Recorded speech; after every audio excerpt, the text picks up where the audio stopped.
FIR, chargesheet बहुत सुनते हैं, तो ये सब क्या होता है? अपने देश का जो कानून है उस कानून में बहुत सारे लूप होल्स भी हैं, बहुत सारी कमियां भी हैं। जैसे किसी ने मर्डर करा, उसको 2-3 साल में छोड़ क्यों दिया जाता? कि मान लीजिए कि मेरा ही कोई भाई उसने अपराध कर दिया, मैं घर पे हूँ, पुलिस वाले आते हैं, पहले गलत तरीके से बात करते हैं, हो सकता है मुझे मारे पीटे भी और पकड़ थाने ले जाएंगे। क्या मतलब है? क्या मैंने अपराध किया है? जज की जो गलती हुई तो उनपे कोई एक्शन लिया जाता है? अब किसी के हाथ में मान लीजिए कुल्हाड़ी है, सामने कोई बंदा खड़ा है, लड़ाई झगड़ा हो, कुल्हाड़ी मार तो वो नीचे झुक गया, नहीं झुकता तो गर्दन उड़ जाती है उसकी। 307 में अटेम्प्ट टू मर्डर में ये जरूरी नहीं है कि उसको वो लगना ही चाहिए। अगर डोमेस्टिक वायलेंस किसी के साथ हो रहा है तो फिर क्या एविडेंस? क्योंकि वो जाके अगर पुलिस स्टेशन में बोल रही है, FIR लिखवा रही है, तो उसको एविडेंस पहले से कलेक्ट करना होगा। वो अपने प्रोटेक्शन के लिए क्या कर सकती है? एक आम जनता का सवाल यही है कि हम पुलिस स्टेशन गए, पुलिस वालों ने FIR नहीं की। 12th फेल मूवी देखी थी मैंने, तो उसमें ना एक सीन आया था, विक्रांत मासी अपने फ्रेंड को बचाने के लिए गए थे, जो मनोज है। तो उन्होंने ना, पुलिस वाले ने उनको जेल में बंद कर दिया था, उनके फ्रेंड को। विक्रांत मासी आए, बहुत सारे एक्ट और लॉज बता के उनको छुड़ा के लेके चले गए। तो क्या ये रियल लाइफ में प्रैक्टिकल है? मतलब ऐसा होता है अगर एक बार कोई जेल चला गया, कोई आए और छुड़ा के लेके चला गया?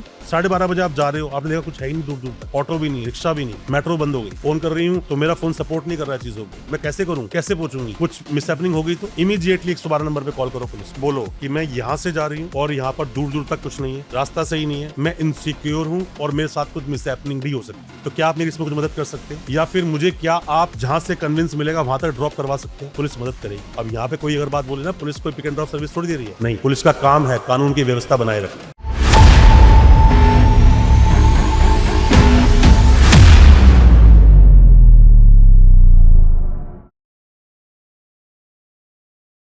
हमारे साथ है एडवोकेट वीरेंद्र वर्मा, जो कि क्रिमिनल लॉ प्रैक्टिस करते हैं, क्रिमिनल लॉयर हैं। तो चलिए मिलते हैं। Welcome sir. बहुत बहुत शुक्रिया, आपने मुझे अपने पॉडकास्ट पर बुलाया और मैं कोशिश करता हूं कि मैं एजुकेट कर सकूं उन सभी लोगों को जो कानून के बारे में कुछ जानना चाहते हैं। कानून की जानकारी लेना ही अपने आप में एक बहुत बड़ी एजुकेशन है। आप कितनी भी डिग्रीज ले लो, कोई भी आप कोर्स कंप्लीट कर लो, ये एक ऐसी एजुकेशन है वो जो जिंदगी में कभी ना कभी आपके काम जरूर आएगी। ऐसा कोई इंसान मुश्किल ही होगा जिसका अपनी जिंदगी में कभी ना कभी थाने, पुलिस से, कोर्ट कचहरी से वास्ता ना पड़ा हो, और अगर गलत तरीके से वास्ता पड़ गया तो पूरी जिंदगी जो आपने जोड़ा था ना, वो सब दांव पर लग जाता है। तो बेटर है कि वो दांव पर लगे उससे पहले आपको पता होना चाहिए अपने देश के कानून के बारे में, अपने देश में क्या लॉज है उनके बारे में, और अपने आप को एजुकेट बनाना चाहिए। तो सर, आप एजुकेट करने का ही काम कर रहे हैं। मैंने बहुत सारे यूट्यूब वीडियोस देखे, आपके इंस्टाग्राम वीडियोस देखे। तो मुझे ना अभी जानना है कि कैसे क्रिमिनल्स आते हैं आपके पास, कैसे केसेस आते हैं? देखिए, मैं ये वर्ड तो नहीं बोल सकता कैसे क्रिमिनल्स आते हैं। अच्छा। मैं ये जरूर वर्ड बोल सकता हूँ कि किस तरह के केसेस आते हैं, क्योंकि एक एडवोकेट जब किसी का केस को प्रेजेंट करता है, क्योंकि मैं डिफेंस लॉयर हूँ। डिफेंस लॉयर का मतलब होता है कि आपने चाहे कुछ भी किया हो, किसी भी केस में आपका नाम आया, उससे मुझे कोई मतलब नहीं है। मुझे कोई मतलब नहीं है वो केस NDPS था, पॉक्सो था, रेप था, मर्डर था, या कोई भी ऐसा क्राइम जो बड़ा हीनियस है समाज की नज़र में। अगर वो मेरे पास आया तो मेरी वो ड्यूटी है। जल्लाद के सामने कोई इंसान आता है तो ये नहीं देखता कि वो निर्दोष था या दोषी था, उसका काम उसको फांसी पर चढ़ाना होता है।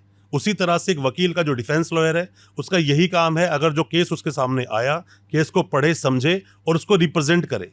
इसका डिसाइड, मतलब वो आगे जा कन्विक्शन होगा या एक्विटल होगा, ये हमारे हाथ में नहीं है। हमारा काम अच्छे से उसको प्रेजेंट करना है। इसका डिसीजन जज साहब देंगे, अब वो एक्विट हुआ या कन्विक्शन हुआ। लोगों को उम्र कैद भी होती है, लोगों को फांसी भी होती है, 10 साल 5 साल ये सजा चलती रहती है। पर डिपेंड करता है जो सामने आया है अभी हमारे पास, क्या सच में वो दोषी है। दोषी प्रूव करने के लिए प्रॉपर एक पूरी प्रोसीडिंग है, बहुत लंबी प्रोसीडिंग है।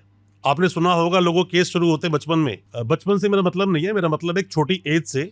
छोटी एज में कोई केस शुरू हुआ, उसका 21-22 साल की उसकी एज रही होगी, और जब तक कन्विक्शन हुआ उसकी एज 40-50 साल हो गई, बच्चे भी हो गए, बच्चे बड़े हो गए, तब जाकर उस केस का वर्डिक्ट आया। ऐसा होता सिर्फ इसीलिए है कि मामला बहुत सीरियस था। छोटे मोटे मामले लंबे चल सकते हैं, बट सभी छोटे मोटे मामले बहुत ज्यादा लंबे नहीं चलते अपने देश में। सर, केसेस के बारे में तो हम बात कर रहे हैं, लेकिन FIR, चार्जशीट बहुत सुनते हैं, तो ये सब क्या होता है? देखिए, चार्जशीट या FIR या पुलिस की इन्वेस्टिगेशन, ये तब सब पिक्चर में आती है जब कोई केस होता है, कोई घटना कहीं पर घटित हुई। जैसे मान लीजिए, मैं एग्जांपल देता हूँ किसी मर्डर केस का। मर्डर केस तो काफी एक अपर दर्जे केस हो गया कि इसमें 2 ही सजा होती हैं, या तो उम्र कैद होगी या फिर फांसी होगी, इसमें तीसरी कोई सजा होती नहीं है। पर अगर नॉर्मल सा भी केस है, मान लीजिए कोई लड़का कहीं पर खड़ा था, उसके 2 दोस्त वहां पर और आते हैं, और खड़े होने के बाद में बात होते होते किसी थर्ड पर्सन से उन लोगों की रंजिश थी। शाम को वो पार्टी करते हैं और नशे में उसके घर पहुंच जाते हैं या फिर उसके ऑफिस पहुंच जाते हैं। उसको थोड़ा मारते पीटते पर उसके कहीं ऐसी जगह पर वो चोट लग जाती है जो बीमारी थी उसको, और लगते ही वो इंसान मर जाता है। वो उसको मारने के लिए नहीं गए थे, उनकी इंटेंशन उसको जान से मारना नहीं था, पर हां उनको मारना उनकी इंटेंशन जरूर थी। तो ऐसे जो केसेस होते हैं ना, इसमें कई बार देखा गया है कि कोई भी एक ऐसा इंसान होता है जो कि हैबिचुअल ऑफेंडर नहीं है, बट फिर भी उसका नाम आया, फिर वो केस लंबा चलता है, और लंबा चलने के बाद में अगर वो मर्डर केस है और कन्विक्शन हो गया तो उसको उम्र कैद हो जाएगी इस केस के अंदर। फांसी तो नहीं होगी, क्योंकि rarest of the rare case जब बनते हैं तो जैसे बच्चन सिंह का जजमेंट सुप्रीम कोर्ट का बोलता है तो वो एक अलग मामला है, बट ऐसे में उम्र कैद हो जाएगी क्योंकि उसने किसी का मर्डर किया है। अपना आर्टिकल देखो, अगर आप अपने देश का कॉन्स्टिट्यूशन ऑफ इंडिया को आप देखते हो तो उसमें आर्टिकल 21 बोलता है कि सभी को लाइफ एंड लिबर्टी, इंसान को जिंदगी जीने का अधिकार है, जिंदगी जीने का नहीं, जिंदगी को भरपूर जीने का, विद डिग्निटी जिंदगी जीने का अधिकार है। ठीक, इसीलिए जितने भी आपके सामने जो आपने देखा होगा कि पुलिस की कस्टडी में पुलिस के अलग अलग तरीके, टॉर्चर करने के तरीके होते हैं। अगर किसी को कुछ उगलवाना है ना, या तो खड़ा कर देंगे उसको, वो खड़ा है आदमी, वो 15-20 घंटों से मारा नहीं है उसको, मारते पीटते नहीं है लोग। कई सारे ऐसे केसेस में अगर वो जो इन्वेस्टिगेटिंग अथॉरिटी है, अगर वो जो इन्वेस्टिगेटिंग एजेंसी है, अगर वो अच्छी एक बड़े केसेस को, बहुत सीरियस मामले को अगर इन्वेस्टिगेट कर रही है, वो जानते हैं जैसे ही मैं इसको मारूंगा तो 24 घंटे में मुझे कोर्ट में पेश करना पड़ेगा। यही देश का कानून है, यही नियम है। तो 24 घंटे में जैसे ही कोर्ट में पेश करेंगे, इसका मेडिकल होगा, मेडिकल में आ जाएगा मैंने इसको कहाँ मारा है, और अगर मारा होगा तो इसका वकील वहां छुड़वा के ले जाएगा, आर्टिकल 21 हिट कर जाएगा, लाइफ एंड लिबर्टी, आपको जिंदगी भरपूर जीने का अधिकार। फिर चाहे उसके ऊपर वो जो बंदा उनकी कस्टडी में है, जिसको आप लोग अपराधी बोलते हो, हम उसको अपराधी नहीं बोलते, हम वकील लोग नहीं बोलेंगे। क्यों? देश का कानून ये बोलता है an accused is innocent until proven guilty, जब तक उसका दोष सिद्ध नहीं हुआ तब तक वो निर्दोष है। तो ऐसे में आर्टिकल 21 उसके लिए भी उतना ही है जितना उस पुलिस वाले के लिए। तो किसी को रात को सोने ना देना, ये फंडामेंटल राइट का वायलेशन है आर्टिकल 21 का। किसी को सिर्फ खड़े रखना अल्टीमेटली टॉर्चर ही तो है वो। जब कहीं पर कोई अपराध होता है ना, अपराध होने के बाद जब किसी को पुलिस कस्टडी में लेती है तो कस्टडी में लेने का मतलब होता है इन्वेस्टिगेशन शुरू हो गई। आपने देखा होगा किसी इंसान, अपना समाज क्या जानता है, समाज के बारे में समझिए पहले आप। हमारा समाज क्या जानता है कि एक इंसान को उठाया और लगा दिया 376, रेप का सेक्शन है एक, लगा दिया पॉक्सो का कोई भी सेक्शन, लगा दिया मर्डर का कोई भी चार्जेस, बीएनएस का सेक्शन 103, आईपीएस सेक्शन 302, मैं उसकी बात कर रहा हूं। और यहां पर जैसे ही वो जेल भेजा गया, पूरे समाज में सर्कुलेट बात क्या होती है, उसने रेप किया है।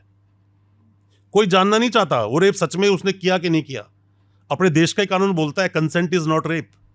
लड़का लड़की साथ में घूम रहे, होटल जा रहे, वो रेप नहीं है। अब यहीं पे दूसरी बात आती है कि वो जब उनके फिजिकल रिलेशन बने, उससे पहले अगर शादी का झांसा देकर फिर रिलेशन बने तो ये रेप है। 69 नया बीएनएस का सेक्शन जोड़ दिया गया। मैं इसीलिए शुरू में मैंने आपको बोला था कि अगर लोगों को पता नहीं है अपने देश के कानून के बारे में, तो वो आपकी जिंदगी का कोई ना कोई एक पल इंतजार कर रहा होगा, जब जितना कुछ आपने मान सम्मान पैसा जोड़ा है ना, वो सारा एक साथ फट्टे लग जाएगा और इंसान बाहर तक नहीं निकल पाएगा। समाज की सोच अलग है। जब किसी इंसान को पकड़कर जेल भेजते हैं, उसका मतलब है कि इन्वेस्टिगेशन होनी है। अगर जेल नहीं भेजेंगे और रेप हुआ किसी लड़की के साथ, उस लड़की को वो आदमी धमका सकता है, या फिर कोई डॉक्यूमेंट्स हैं, जैसे होटल गए तो जब भी कभी रेप के मामले होते हैं तो होटल जाकर वो चद्दर, कपड़े, तामझाम सब कुछ एफएसएल टीम ले जाती है, फॉरेंसिक जहां पे क्या उसकी टेस्टिंग होगी। तो ऐसे में वो जो भी एविडेंसेस है उनके साथ वो टेम्परिंग कर सकता है, वो भाग सकता है। इन चीजों की वजह से ये प्रिवेंटिव एक्शन बोलते हैं हम इसको, कि उसको रोका जा रहा है, जेल में डालकर इन्वेस्टिगेशन पूरी होने दो। आपने देखा होगा किसी भी इंसान ने मर्डर किया और वो कोई साल 2 साल में बाहर आ जाता है, क्यों? पर अभी तो मैंने बोला इसके अंदर बच्चन सिंह का जजमेंट है कि आप कम से कम उम्र कैद की सजा काट के बाहर आओगे, अभी बोला मैंने। अभी आपने बोला, ये मेरे माइंड में घूम तो इसलिए बेल होती है, जो मैंने अभी आपको बताया, इन्वेस्टिगेशन करनी है उसकी। उस इन्वेस्टिगेशन में कोई किसी तरह की भी रोड़ा ना अटक जाए, या कोई भी चीज टेम्परिंग ना हो जाए, ट्विटर ना कर दे जाके किसी भी वो विटनेस को, भाग ना जाए, कोर्ट आएगा कि नहीं आएगा। तो जिसके साथ अपराध हुआ वो तो फिर पूरी जिंदगी ऐसे ही रहेगा। जैसे किसी ने मर्डर करा तो उसको 2-3 साल में छोड़ क्यों दिया जाता है, यही क्वेश्चन था मेरा। देखिए, ऐसा होता है कि मैं बहुत बार अपनी वीडियोस के माध्यम से लोगों को बोल चुका हूं, जब आपसे कोई अपराध हो जाए ना, या आपका किसी अपराध में नाम आ जाए, जितना जल्दी हो सके अपने वकील साहब के पास जाओ जितना जल्दी हो सके। और अगर आपके साथ कोई अपराध हो गया ना, तो जितना जल्दी हो सके आप पुलिस स्टेशन पहुंच जाओ। यह आपको डिसाइड करना है। आपने देखा होगा कि अपराध तो बहुत बड़े होते हैं, समाज की नज़र में वो अपराध बहुत ज़्यादा हीनियस है, सीरियस है, उसके बावजूद वकील साहब गए, कुछ महीनों छुड़ा कर लिया है। ऐसा ही होता है। तो इसमें होता क्या, अपने देश के जो कानून है उस कानून में बहुत सारे लूप होल्स भी हैं, बहुत सारी कमियां भी हैं।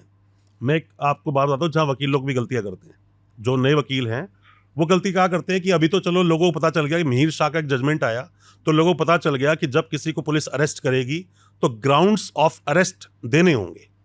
अब मैं इसको थोड़ा सा खोल के बताता हूँ क्या क्या मतलब है इसका। मान लीजिए मैं पुलिस वाला हूँ, मैं आपके घर पे आया और मैंने बोला भाई तेरा नाम आ गया एक मर्डर केस में, चल मेरे साथ। आम आदमी यही बच्चे की चलो, आम आदमी यही तो बोलेगा, मना करके थप्पड़ पड़ेंगे उसको, वहां पर वो मारेगा पुलिस वाला। और ये कहीं पर भी अपने देश की किताबों में लिखा नहीं है कि कोई पुलिस वाला आपको मार सकता है, ये कहीं नहीं लिखा। पुलिस वाला आपको गाली भी नहीं दे सकता, यही लिखा है देश के कानून में। वही सेम आ गया यहाँ पर, फंडामेंटल राइट्स का वायलेशन आर्टिकल 21। अब पुलिस वाला घर पे आया, मान लीजिए आपके घर पुलिस वाला आ गया और कोई अपराध, आपका एक भाई है उसने अपराध कर दिया, वो तो भाग गया। पुलिस वाला आया, साथ में एक फीमेल कांस्टेबल ही है, उसने आपको पकड़ा, आपका फोन लिया, फोन खोल के वो ढूंढने शुरू हो गई, कुछ देख रही है उसमें, वो देख के हंस रही है उस बार बार फोन को देखकर। इसको राइट ऑफ प्राइवेसी बोलते हैं। इसको आपके प्राइवेसी जो राइट है ना, निजता जो अधिकार है आपका, उसका वायलेशन कर रही है वो। तो क्या उस वक्त हम पुलिस वाले को बोल सकते हैं, रोक सकते बिल्कुल बोल सकते हो, आप मेरे राइट ऑफ प्राइवेसी का वायलेशन कर रहे हो, आप मेरा फोन कैसे ले सकते हो ऐसे। अब एक और बात बताता हूँ मैं आपको, इसके अंदर ही होता क्या है कि मान लीजिए कि मेरा ही कोई भाई उसने अपराध कर दिया, मैं घर पे हूँ, पुलिस वाले आते हैं, पहले गलत तरीके से बात करते हैं, हो सकता है मुझे मारे पीटे भी और पकड़ थाने ले जाएंगे। क्या मतलब है, क्या मैंने अपराध किया है? जब आप कोई केस देखते हो ना, तो उसमें एक सेक्शन लगा होता है 34, अगर मर्डर केस है, मारने पीटने का जो भी कोई अपराध होंगे ना, 34 लगता है उसके अंदर। और जहां पर भी दिमाग से किसी को ठगा गया, वहां 120 भी लगता है, जो कि 61 नया सेक्शन बन गया अभी आपका बीएनएस का। अब इसमें होता क्या है कि जब तक किसी इंसान की किसी केस में इन्वॉल्वमेंट नहीं है, तब तक उसको पुलिस लेकर नहीं जा सकती। पर देश में ऐसा ही होता है, एक फैमिली के किसी बंदे ने कोई अपराध कर दिया, नाम उसका आ गया, उसके फादर को, उसके भाई को, सबको ले जाते हैं। क्यों लेकर जाते हैं? इसको बोलते हैं मेंटली खेलना, मतलब किसी को मेंटली इल कर देना। दृश्यम मूवी में देखा था मैंने। एग्जैक्टली, सारे सही आप कनेक्ट सबको कर रहे हो एक एक चीज के को लिए। लेके गए, दृश्य में आपने एक बात और देखी होगी, वो लाश गाड़ देता है, मिलती नहीं है, मिलती ही नहीं, और उसको कुछ कर भी नहीं पाती पुलिस। कुछ भी नहीं कर पाती। पुलिस के लिए बैसाखी क्या है? एविडेंसेस। और एविडेंस भी ये नहीं कि बस आपको मिल गए, इससे मतलब नहीं है। एक बिरदी शाह का जजमेंट है, बड़ा लैंडमार्क जजमेंट है पूरे देश के लिए, उसको बोलते हैं सर्कमस्टेंशियल जो एविडेंसेस बनते हैं। सर्कमस्टेंस क्या है? वो कहता मैं गोवा गया था, बाबा जी के आश्रम में गया था ना, पूरी स्टोरी बनाई थी, है ना। सर्कमस्टेंस कनेक्ट हो जाते हैं। कनेक्ट कैसे होते हैं? ये आदमी, मान लीजिए कि मैं और ये सर जो भी पीछे खड़े हमारे, हम दोनों मान लीजिए बाइक पर जा रहे हैं, अभी यहाँ से निकले हम लोग, और बाद में इनकी लाश मिलती है शाम को 9 बजे। इसको बोलते हैं last scene theory. Last scene theory मतलब कि जिसके साथ में लास्ट देखा गया उस आदमी को, उस पर पहले शक जाएगा, उसकी पहले इन्वेस्टिगेशन शुरू हो जाएगी। उस मूवी में ऐसे ही हुआ था, ऐसे ही होता है। ये क्रिमिनल केसेस ऐसे ही चलते हैं। अभी हम इस रूम में अगर 5-6 लोग अगर हैं, या कोई अपराध हो गया, मान लीजिए कि आपकी बैग के अंदर हेरोइन है, मान लीजिए 100-200 ग्राम हेरोइन है उसके अंदर। अब आप यहाँ पर रेड पड़ती है आके नार्कोटिक्स की, तो पकड़ लेते हैं, वो बैग किसका है? आपका। मतलब ये नहीं वो बैग सिर्फ आपका है, वो अभी पकड़ ले जाएंगे साथ में, मतलब जितने लोग हैं इस कमरे में। इसको बोलते हैं कॉन्शियस पोजीशन का होना। कुछ उसके अंदर था, ये बाद में प्रूव करेंगे हम, हमें नहीं पता, हम तो ये कुछ और काम करने के लिए आए, ये प्रूफ बाद में करेंगे हम। पर यहां पर भी अपने देश में ना देखो, जितने कानून है ना, कानून बहुत रिजिड है। कानून ये नहीं बोलता चवन्नी चोरी पर गोली मार दो, ये नहीं बोलता कोई भी कानून। और ये भी नहीं बोलता मर्डर किसने कर दिया, पैसे वाले दूसरे खड़ा कर दो, ये भी नहीं बोलता देश का कानून। पर कानून ये जरूर बोलता है कि कॉमन इंटेंशन कहां प्रूव हो रही है, कहां प्रूव नहीं हो रही है। जितना रिजिड कानून है ना, उतने निकलने के रास्ते दिए हैं। मर्डर केस में कम से कम उम्र कैद, मतलब मर्डर में नाम आया, बंदा पैक, पूरी जिंदगी बाहर तो आएगा नहीं। उम्र कैद मतलब उम्र कैद, रिमेंड लाइफ उसके जेल में कटेगी, बाहर नहीं आएगा वो। अब लोगों को सवाल हो सकता है दिल में, खासकर लड़कों के दिल में सवाल होता है ये कि 14 साल में तो उम्र कैद खत्म हो जाती है। ऐसा सवाल सुना होगा आप लोगों ने कि 14 साल हो गए तो उम्र कैद खत्म। ऐसा कुछ नहीं होता। कोई आदमी जेल गया तो उम्र कैद के बारी बाहर आएगा वो। अब यहाँ पे 2 बातें आती हैं। पहली ये आती है, किसी इंसान को उम्र कैद हो गई तो क्या उम्र कैद ही काटेगा? नहीं, जरूरी नहीं है। वो आदमी 5 साल में बाहर भी आ सकता है। कैसे? आपने सुना होगा अपील होती है ना केस की, नीचे केस हार गया, अपील, वहां हार गया, सुप्रीम कोर्ट में सुप्रीम अपील, कोर्ट। अपील की किसी ने, अपील की, उसने ये बोला कि सर इसे प्ली ऑफ, बंदा मतलब प्ली ऑफ एलिबाई मैंने लिया था, मतलब कि जब जहां मर्डर हुआ तो वहां पर तो मैं कभी था ही नहीं, मैं कहीं और था, पर मुझे कनेक्ट कर दिया गया कि मेरी उस केस के अंदर इन्वॉल्वमेंट है। False kind of thing. तो जब भी आपने अपील में जाके ये प्रूव कर दिया कि नहीं ऐसा मैंने कभी कुछ किया ही नहीं था, और उन जज साहब ने केस को सुनने में गलती कर दी, और वो चीज अगर फाइंड आउट हो जाती है तो इमीडिएटली वहां पर हाईकोर्ट आपको बरी कर देगा। तो जज की जो गलती हुई तो उनपे कोई एक्शन लिया जाता है? नहीं, जज अगर करप्ट है तो कोई एक्शन नहीं है। करप्शन अलग बात है। अब आप दो सवाल एक साथ नहीं पूछ सकते, दो चीजें एक जुमले में नहीं आ सकती है। एक तरफ आपने बोला जज करप्ट है, एक तरफ आप बोल रहे जज साहब ने गलती कर दी। गलती गलती और- अलग है, गलती माफ की जा सकती है। गलती क्या है, जज साहब को नहीं लगा बस। आपने देखा होगा कई बार हाई कोर्ट कुछ ऑर्डर देता है, सुप्रीम कोर्ट पलट देता है। सुप्रीम कोर्ट बोलता है हो सकता है आपने ढंग से उस चीज को नहीं देखा। जितना कानून रिजिड, मर्डर केस में उम्र कैद, पर यहीं पर ये बोलते हैं कि आपको beyond of any reasonable doubt, शक की गुंजाइश नहीं होनी चाहिए पूरे केस में कि इसी ने मर्डर किया। अगर शक आ गया कहीं पर भी तो हम बरी करेंगे। उम्र कैद की सजा है एक तरफ, दूसरी तरफ कानून बड़ा सॉफ्ट कॉर्नर दिखाता है। अभी मैंने आपको एग्जांपल दिया कि यहाँ पे अगर रेड पड़ जाए, कि अभी रेड पड़ती हो, आपके बैग से कुछ भी ऐसा कॉन्ट्राबैंड मिलता है जो कि चरस गांजा कुछ भी हो सकता है वो चीज़ें। अब यहाँ पे देश का कानून क्या बोलता है कि आपकी पोजीशन से कोई चीज़ मिलेगी ना, तो बिना नोटिस दिए अगर आपको सर्च कर लिया, नोटिस नहीं है सर्च कर लिया, आपको पुलिस अरेस्ट नहीं कर सकती, और कर भी लिया कोई ना कोई वकील जाके छुड़वा के ले आएगा। यही देश का कानून है। हर चीज़ के पीछे एक कारण दिया गया है कि अगर ऐसा है तो क्या ऐसा हुआ, उसे बोलते हैं क्वेश्चन ऑफ लॉ। कानून का पता होना बहुत जरूरी है। हर चीज में एक इंसान बोलता है कि मान लीजिए दो लोग बिजनेस कर रहे हैं। मैं आपको केस बताता हूँ एक, अभी कुछ दिनों से एक बंदा मुझसे लगातार डिस्कस कर रहा है केस में।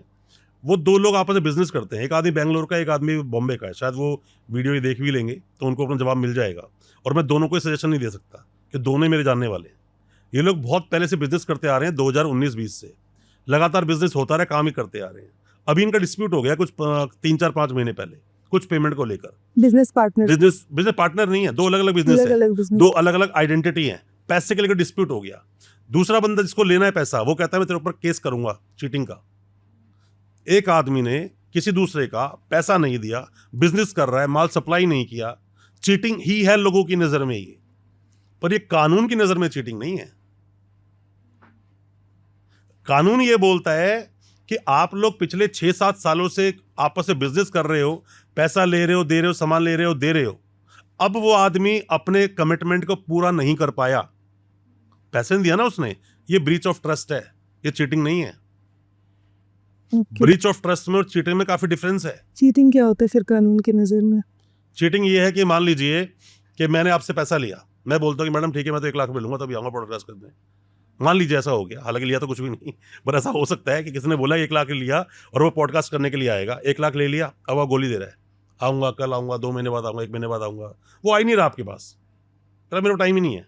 जो चीज उसने दिखाई, उसने आपको ये बोला कि मैडम मैं तो बड़ा मास्टर हूं किस चीज के लिए, मैंने तो सीआरपी छोड़ो, जजमेंट बहुत सारे लिखने में मैंने तो हेल्प की है, तो आपको किसी तरह से बरगला करके आपको कॉन्फिडेंस में लेकर उसने पैसा आपसे ले लिया, पर वो चीज है नहीं वहां पर, इसको चीटिंग बोलोगे आप। जान के कर रहा है वो चीज, और इसी में अगर 2-3 लोग और होंगे तो 120 भी लग जाएगा ऊपर, कि पूरी तरह से बंदे ने कॉन्स्पिरेसी करके किसी को ठगा है। अपने देश में ना आज की डेट में बहुत बड़ा जो रोग मानता हूं, उसको मैं महामारी बोलता हूं, वो है चीटिंग। वो चीटिंग कौन सी? जो अकाउंट में पैसा गायब हो जाता है, साइबर फ्रॉड बोलते हैं। बहुत बड़ी महामारी है ये, और देश की बहुत बड़ी समस्या है ये, पर इसमें इतने सारे कमियां हैं अपने देश के कानून में, इतनी सारी कमियां हैं कि वो लोग निकल जाते हैं और निकल जाएंगे वो लोग। चीटिंग किसी के साथ की, मान लीजिए कि मैंने अलग अलग मल्टीपल लोगों के अकाउंट से लगभग मैंने 20-50 करोड़ रुपए उड़ा दिया। अब मेरे ऊपर एफआईआर क्या होगी? एफआईआर होगी 420 की, नया सेक्शन 318 सब सेक्शन 4, पनिशमेंट कितनी है? 7 ईयर्स, और वो भी कंपाउंडेबल है, मैं कॉम्प्रोमाइज कर सकता हूं जब चाहूं। अब सवाल ये आता है, एक आदमी ने 150-200 लोगों को ठग कर लगभग उसने 20 करोड़ रुपए ले लिया, एक आदमी गया हिम्मत करके, वो कहता है मैं कंप्लेंट करूंगा, उसने कंप्लेंट कर दी, उसके अकाउंट से पैसा 3 लाख ही गया था, उसने कॉम्प्रोमाइज कर लिया, बाकी पैसा गए, कोई कंप्लेंट करने वाला ही नहीं रहा। ऐसा कब होता है? ऐसा होता है जो बैटिंग एप्स है ना, बैटिंग एप्स, कोई बंदा बैटिंग करवाता है, लोग जुआ खेल रहे हैं, बैटिंग कर रहे हैं, कोई 10,000 20,000 50,000 1 लाख 10 लाख 20 लाख डाल रहे हैं, हार रहे हैं रोजाना, हारने कंप्लेंट क्या करोगे आप? क्या जुआ है? ये स्किल गेम नहीं है, ये तो बाय लक बाय चांस है। आपने बोला धोनी रन मारेगा, नहीं मार पाया ना, वो चांस आपने लिया, बस हुआ कि नहीं वो पता नहीं है। अब जब बाय स्किल जो गेम आते हैं, स्किल की वजह से बहुत सारी ऐप चल रही थी अपने देश में। अब मान लीजिए कोई इंसान बोलता है कि लूडो खेलने वाला कोई उसका सॉफ्टवेयर है, आप लूडो खेल रहे हो, सब लोग पैसा डाल रहे हैं, बहुत सारे पैसे डाल रहे हैं, और पैसे डालने कोई कंप्लेंट तो है नहीं, कोई भी, लाखों करोड़ों रुपए उसके बाद चला गया, कोई कंप्लेंट कहीं से भी नहीं है। पर क्या वो आदमी उस सारी पेमेंट को अपने अकाउंट में ले रहा होगा? ये नहीं होता। आप किसी भी चीटिंग केस में उठाना, हमने तो बहुत सारे केस देखे हैं ऐसे, बहुत सारे केसेस को हमने देखा है। ये लोग फिर अकाउंट्स को हायर करते हैं। वो क्या बोलते हैं कि मान लीजिए कोई गरीब आदमी है, उसको बोलते हैं यार तू अपना अकाउंट दे दे मुझे, और मैं तुझे महीने के 10,000 रुपये दे दूंगा, बस अकाउंट देने के। और पैसा क्यों आएगा? पैसा मेरी फैमिली से आना है, या मैं कुछ काम करता हूँ उसके लिए आना है, जबकि पैसा ही सारा वो आ रहा है। मेरे पास 4-5 दिन पहले एक बंदा मेरे ऑफिस में आया, उसने बोला कि सर मेरे ऊपर एक FIR हुई है, क्योंकि अब कोई नया चीटिंग केस ऐसा कोई सामने ज़्यादातर आता नहीं जो नए तरीके से चीटिंग हो गई हो, सारे घूम घूम के सेम आ रहे होते, सेम हो। तो हमें ज़्यादा कुछ समझने की जरूरत पड़ती भी नहीं है। उसने बोला सर मेरे साथ चीटिंग हुई है। मैं कहा ठीक है, तो मैं केस बताओ, केस क्या है? उसने बोला सर मेरे ऊपर FIR हुई हैं 3-4। मैं कहा तेरे साथ चीटिंग नहीं हुई बेटा, तू चीटिंग का पार्ट है। वो बोला सर कैसे? मैं कहा 3-4-5 FIR ऐसे ही नहीं हो जाती, एक्सेप्शनल केस हो सकते हैं।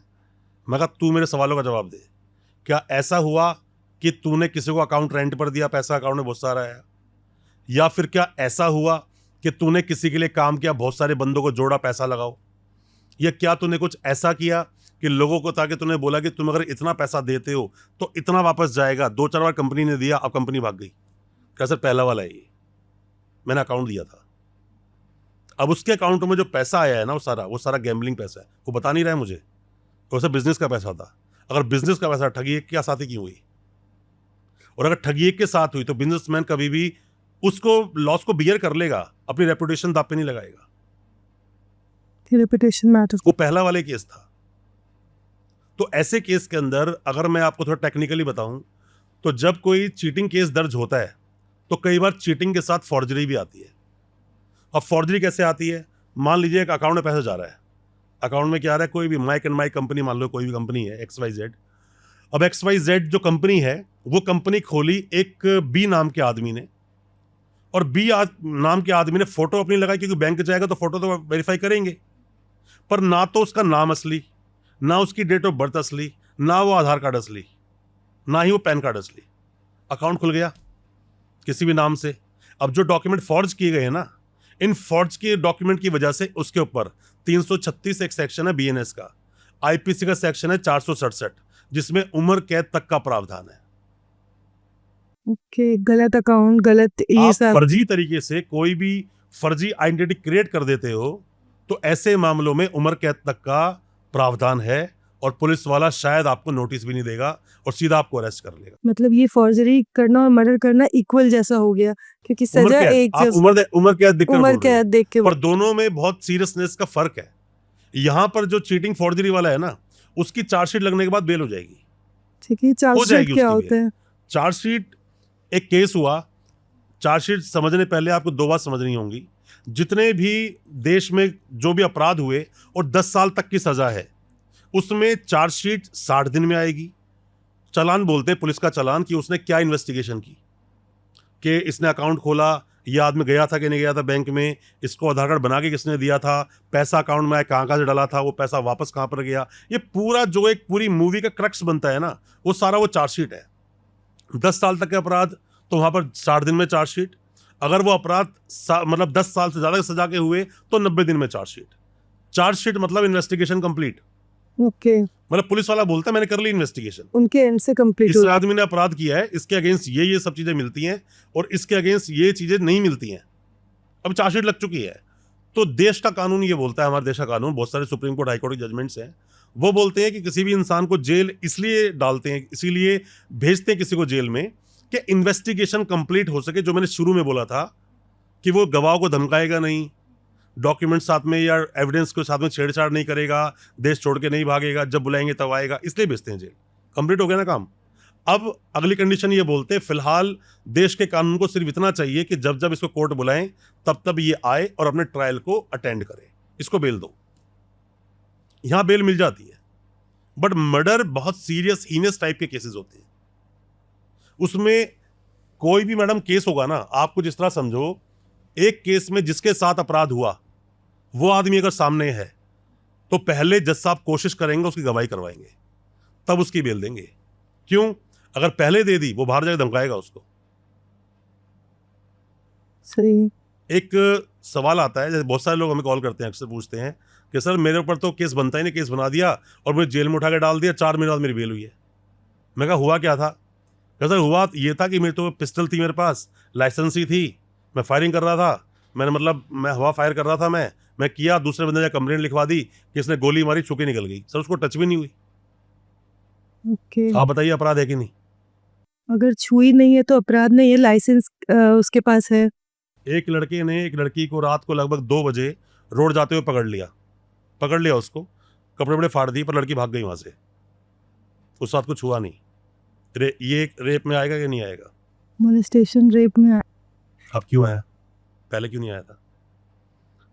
सामने वाले की इंटेंशन तो देखी जाती है। अटेम्प्ट टू मर्डर को पहले समझिए, अटेम्प्ट टू मर्डर क्या होता है। अटेम्प्ट टू मर्डर 307 के केस होते, पहले बड़ा फेमस था कि किसी ने 307 का मामला कर दिया। आप ये भी सुना होगा आप लोगों ने, उससे बोलते हैं अटेम्प्ट टू मर्डर, जिसे आप बोलते हो ना अटेम्प्ट मर्डर कर दिया, या तो हाफ मर्डर केस लोग उसको बोलते हैं कि हाफ मर्डर कर दिया।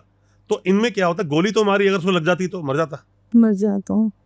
अब किसी के हाथ में मान लीजिए कुल्हाड़ी है, सामने कोई बंदा खड़ा है, लड़ाई झगड़ा हो, कुल्हाड़ी मारी तो वो नीचे झुक गया, नहीं झुकता तो गर्दन उड़ जाती उसकी। 307 में अटेम्प्ट टू मर्डर में ये जरूरी नहीं है कि उसको वो लगना ही चाहिए, मरना ही चाहिए इंसान, ऐसा जरूरी नहीं। मर गया तो मर्डर है, वो हाँ। तो मर गया।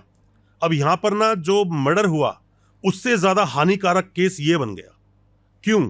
जो मरा वो तो गया, हाँ। गवाही देने तो आने वाला है नहीं। नहीं। ये गवाही देगा कि मैं वहां पर खड़ा था, ये आदमी मेरे पास आया, इसने मुझे चाकू मारा, तो मेरा बस पेट कटते वो चाकू निकल गया, अगर पेट में लगता तो मैं मर जाता। ओके। अब वो गवाही देगा, और वो जब गवाही देगा तो उसको सजा पक्की होगी। तो इस केस के सिनेरियो में कोई फॉल्स केस बनाता है इस टाइप दुनिया का? भर के बनते हैं, रोज बनते हैं, रोज। तो कैसे खुद को प्रोटेक्ट करे इस चीज से? क्या देखिए, इसीलिए मेजर्स, तो बोला क्या मैंने स्टेप्स आपको। ले? देखिए, अगर आप मेरे जितनी बातें बोल के आगे बढ़ाऊं ना, इन्हीं बातों को पीछे मुड़ के देखोगे ना, आपको सबके जवाब दिए मैंने क्या जवाब दिए इसके अंदर। कानून जितना रिजिड है, जितना कठोर है, उसे निकलने के रास्ते भी तो दिए हैं आपको। देश का कानून ये बोलता है कि बर्डन ऑफ प्रूफ किसके ऊपर है? स्टेट पर।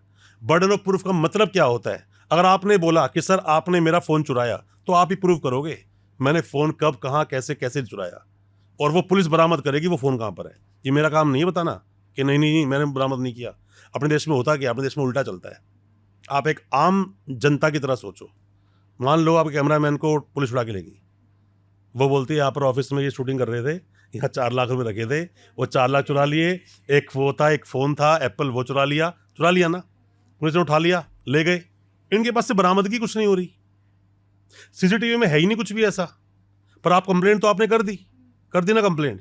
बर्डन ऑफ प्रूफ आपके ऊपर है, पर ये करेंगे क्या? मैं बता दूं करेंगे क्या? ये जाते पुलिस को, सर मैं तो कुछ भी नहीं किया सर, मैं तो वहां बैठा हुआ था सर, पूरा शूट खत्म हुआ, मैं उठ के वापस आ गया सर, मैं तो हाथ में लगा, मम्मी कसम, बाप की कसम। ये नहीं होता। कानून ये बोलने को नहीं बोलता है आपको। ठीक है। ये प्रूफ वो करेगा पुलिस वाला कि तूने चोरी की है। बरामदगी का मतलब यही होता है मैडम।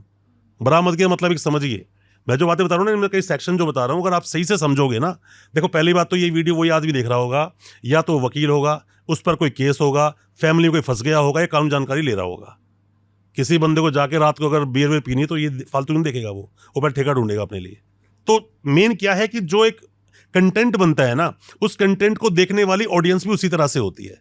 एक बहुत बड़े विद्वान ने एक बात बोली, किसी इंसान को अगर आप जानना चाहते हो ना कि मतलब वो इंसान कैसा है, तो आप उसकी सराउंडिंग को देखो। उसकी अपनी सराउंडिंग का प्रोडक्ट इंसान खुद होता है। जैसे सराउंडिंग में होता है ना, इंसान वैसा बन जाता है। तो अब एक केस क्या होता है कि मान लीजिए, एक केस का मैं एग्जांपल देता हूं आपको। एक ना एविडेंस एक्ट का सेक्शन 25 और 27 से समझिए।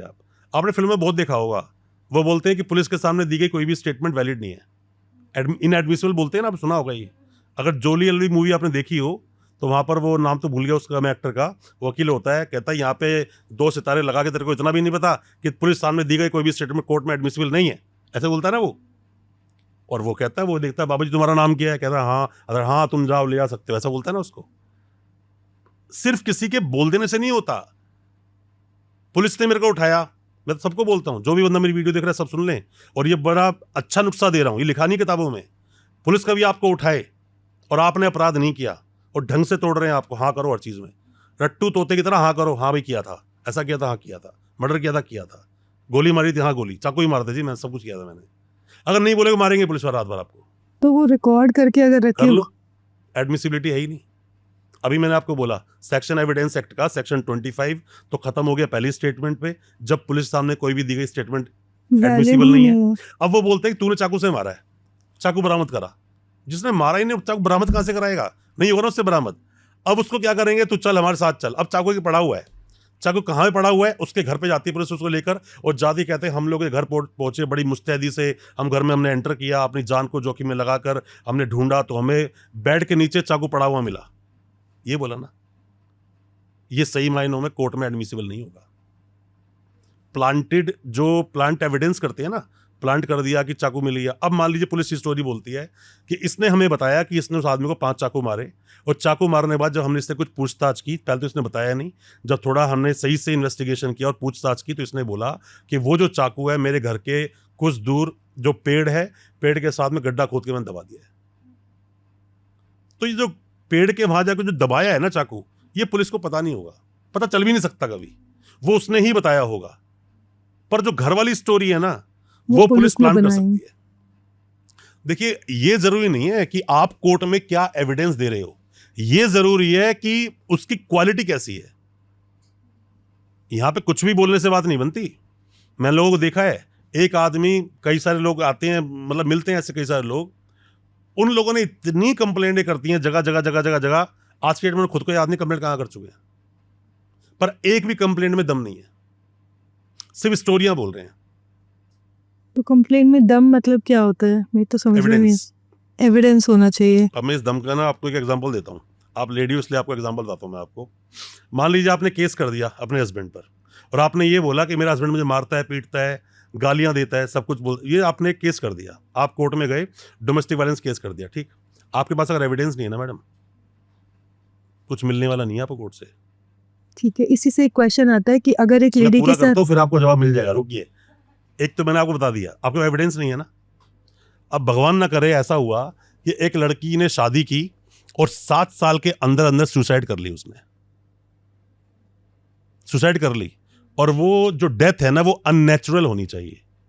फांसी लगा ली, केरोसिन डाल के आग लगा ली, छत से कूद गई, कोई भी हो सकता है सिस्टम, वो नस काट दी उसने अपनी, मर गई लेडीज। वो 7 साल के अंदर बननी चाहिए, वो ये क्लॉज है। अब ऐसे में उसके हस्बैंड को उठाएंगे, जेल डाल देंगे बिना कोई पूछताछ के, और वो जेल काटेगा अब, और सजा वो कम से कम 7 साल उसको हो सकती है, उम्र कैद भी हो सकती है। अब वो बोलेगा हस्बैंड ने तो कुछ किया ही नहीं। देश का कानून ये बोलता है उस लड़की को उसने इतना मजबूर कर दिया कि उसने सुसाइड कर ली, ये मानना है। एविडेंस एक्ट का 113 का सबसेक्शन वो बी है इसका पार्ट, आप वो पढ़ोगे तो इसमें उसके अंदर प्रिजम्पशन मिलता है कि प्रिजम्पशन क्या बोलता है। बात क्या है ना कि हम जितना सोचते हैं ना आसान, देखिए मैम क्या होता है ना, बड़ी एक प्रॉब्लम है वकीलों के साथ भी, और प्रॉब्लम कब खड़ी होती है, जो जेल में बैठे हैं वो लोग। एक कहावत बहुत बढ़िया है कि हर कौवा मस्जिद में बैठ के सोचता है कि वही मौलवी है, पर अजान होती है तो उड़ जाता है कि भाई मेरे बस की यहाँ चलेगी नहीं मेरी बात। जो लोग जेल में बंद है ना, वो हर बंदे को ज्ञान बांट रहे होते हैं। क्या बोलते हैं, तेरी बेल अब तक नहीं हुई यार, तू तो 1.5 साल हो गए जेल में, तू तो मर्डर केस में आया हुआ है। वो अपनी गिरावान में नहीं झाँक रहा, तू क्यों खुद अंदर जेल में बैठा हुआ है, तू इतना ज्ञानवान है, तू क्यों नहीं बाहर निकलता मेरे भाई, पहले उसे क्यों निकाल रहा है बाहर। जितना ज्ञान जिसके पास होगा ना वो उतनी बातें बताएगा। और इसीलिए हम ना कई बार अपनी लाइफ में ऐसे लोगों से एडवाइस ले लेते हैं जो हकीकत में उस चीज के बारे में 5% नहीं जानते। सर डोमेस्टिक वायलेंस पे ना एक क्वेश्चन आ रहा है, जैसे ये 7 इयर्स के अंदर बोला आपने कि ये होना चाहिए क्लॉज है, लेकिन उसके बाद नहीं बोला है आपने, पूरी बात सुनी नहीं शायद, मैं दहेज हत्या बोली वो बात। अच्छा, दहेज हत्या, दहेज हत्या डॉरी डेथ के अंदर 7 साल का क्लॉज है। अगर डोमेस्टिक वायलेंस किसी के साथ हो रहा है तो फिर क्या एविडेंस, क्योंकि वो जाके अगर पुलिस स्टेशन में बोल रही है, एफआईआर लिखवा रही है, हम्म। तो उसको एविडेंस पहले से कलेक्ट करना होगा, वो अपने प्रोटेक्शन के लिए क्या कर सकती है? मैम देखो, वैसे तो जो डोमेस्टिक वायलेंस है ना, मतलब ये हुआ आपने किसी को परेशान किया, उस परेशानी का ही एक बहुत बिगड़ा हुआ और एंड का रूप ये दहेज हत्या बन जाता है वो भी डोमेस्टिक वायलेंस, पर वो एंड रूप है उसका। अब आप बोलते हो सर कि साथ कुछ गलत हो रहा है, वो क्या करेगा, वो बोले कैसे, है ना, यही बोल रहे हो ना आप। 7 साल के बाद, अगर हम 7 साल का ये हटा दें, आप 7 सात साल साल के थोड़ा बाद 60 साल की बात करता हूँ मैं। मान लीजिए कोई आंटी है, उनकी एज 92 ईयर्स है, उनके हस्बैंड की एज 94 ईयर्स है, अब वो उनको मारता है अपनी वाइफ को, तो भी डोमेस्टिक वायलेंस है। तो फिर उस केस में क्या करे लोग? हो जाएगी, कंप्लेंट करवाएगी उसके अगेंस्ट कि आदमी मुझे मारता है, एक्शन होगा उसके ऊपर। यहां पर डोमेस्टिक वायलेंस का एज से कोई लेना देना नहीं है। आपके हस्बैंड ने आपको थप्पड़ मारा, 323 का मामला है ये, 115 बीएनएस का, कोई मार नहीं सकता किसी को। मैं फिर बोल रहा हूं, जितनी बातें पीछे बोल के आए हो ना, आपको सबके जवाब मिलेंगे आर्टिकल 21 में। आपकी लाइफ एंड लिबर्टी है आपके पास, कोई भी नहीं। एक लड़की की शादी हुई, सांवली है थोड़ी सी, सास उसको तो बहुत काली है, मेरे लड़के तो अच्छी दुल्हन मिल जाती, ऐसे बोलते हैं अक्सर। ये तो सर बच्चा चलता कंसीव है। नहीं हुआ, 2-3-4 साल बीत गए, सास बोलती है शायद दूसरी जगह करा दूंगी। किसी इंसान को मारना ही टॉर्चर नहीं है, मारना ही डोमेस्टिक वायलेंस कैटेगरी में नहीं आता, ताने देना भी आता है। मेंटल इसीलिए जब भी कभी डोमेस्टिक वायलेंस केस होते हैं तो लड़का लड़की, माँ और बाप तो पिसते ही हैं, उसकी बहन भी आती है लपेटे में, उसका जीजा भी आता है लपेटे में। जब पिटीशन तैयार होती है तो एलिगेशन सबके ऊपर जाते हैं। ऐसा नहीं होता गांव में आग लगी तुम्हारे घर बच जाएगा। सर एफआईआर का एक और क्वेश्चन है, जैसे आपने बोला ना कुछ हो तो जाके एफआईआर करो, पर पुलिस वाले इतनी जल्दी एफआईआर दर्ज ही नहीं करते ना, तो वहां पे लोग पिस जाते हैं, उस मैम केस देखो, में क्या आपका करें? जो सवाल है ना, आपके जो सवाल आप पूछ रहे हो, एक आम जनता का सवाल यही है कि हम पुलिस स्टेशन गए, पुलिस वालों ने एफआईआर नहीं की। एफआईआर नहीं, मैडम एफआईआर नहीं होती हर केस में, कंप्लेंट होती है। ठीक है। अभी कुछ दिन पहले एक लड़के ने मुझे फ़ोन किया रात को, कोई 9-10 बजे के आसपास, वही लोकेलिटी का है, तो उसने बोला कि सर इसने मुझे चाकू मार दिया और सर मैं पुलिस स्टेशन में हूँ। तो मैं कहा चाकू मार दिया तो आदमी तो गया, ये बचेगा नहीं, जेल जाएगा, टेंशन ना ले, पुलिस इतनी भी वीक नहीं है। तो उसने बोला हो सकता है उसने ड्रिंक की हो। तो मैंने कंफर्म करने के लिए थाने में ही, मेरा भी, हमारे भी आदमी होते हैं, मैंने फ़ोन किया, यार ऐसे केस आया, कह रहा यार वो इसने भी ड्रिंक की थी, उसने भी ड्रिंक की थी, चाबी होती ना जो गाड़ी की चाबी थी, वो गाड़ी हमारे सर में लग गई उसके, और सर थोड़ा फट गया उसका सच में। तो मैं कहा फिर, कह रहा उसकी एमएलसी करवाई है अभी। और मैं कहा सामने वाले को, कह रहा 751 में केस दर्ज कर देंगे। मैं कहा केस 751 का है, कैसे है? 751 तब है जब आपकी, मतलब आप कहीं पर भी शांति भंग कर रहे हो, शोर शराबा कर रहे हो, थोड़ा बहुत किसी को मारपीट दिया, छोटी मोटी लड़ाई झगड़ा हो गया, ये किसी को मार देना, टाँके तक लग सकते हैं उसके, ये क्या पता 751 हो गया।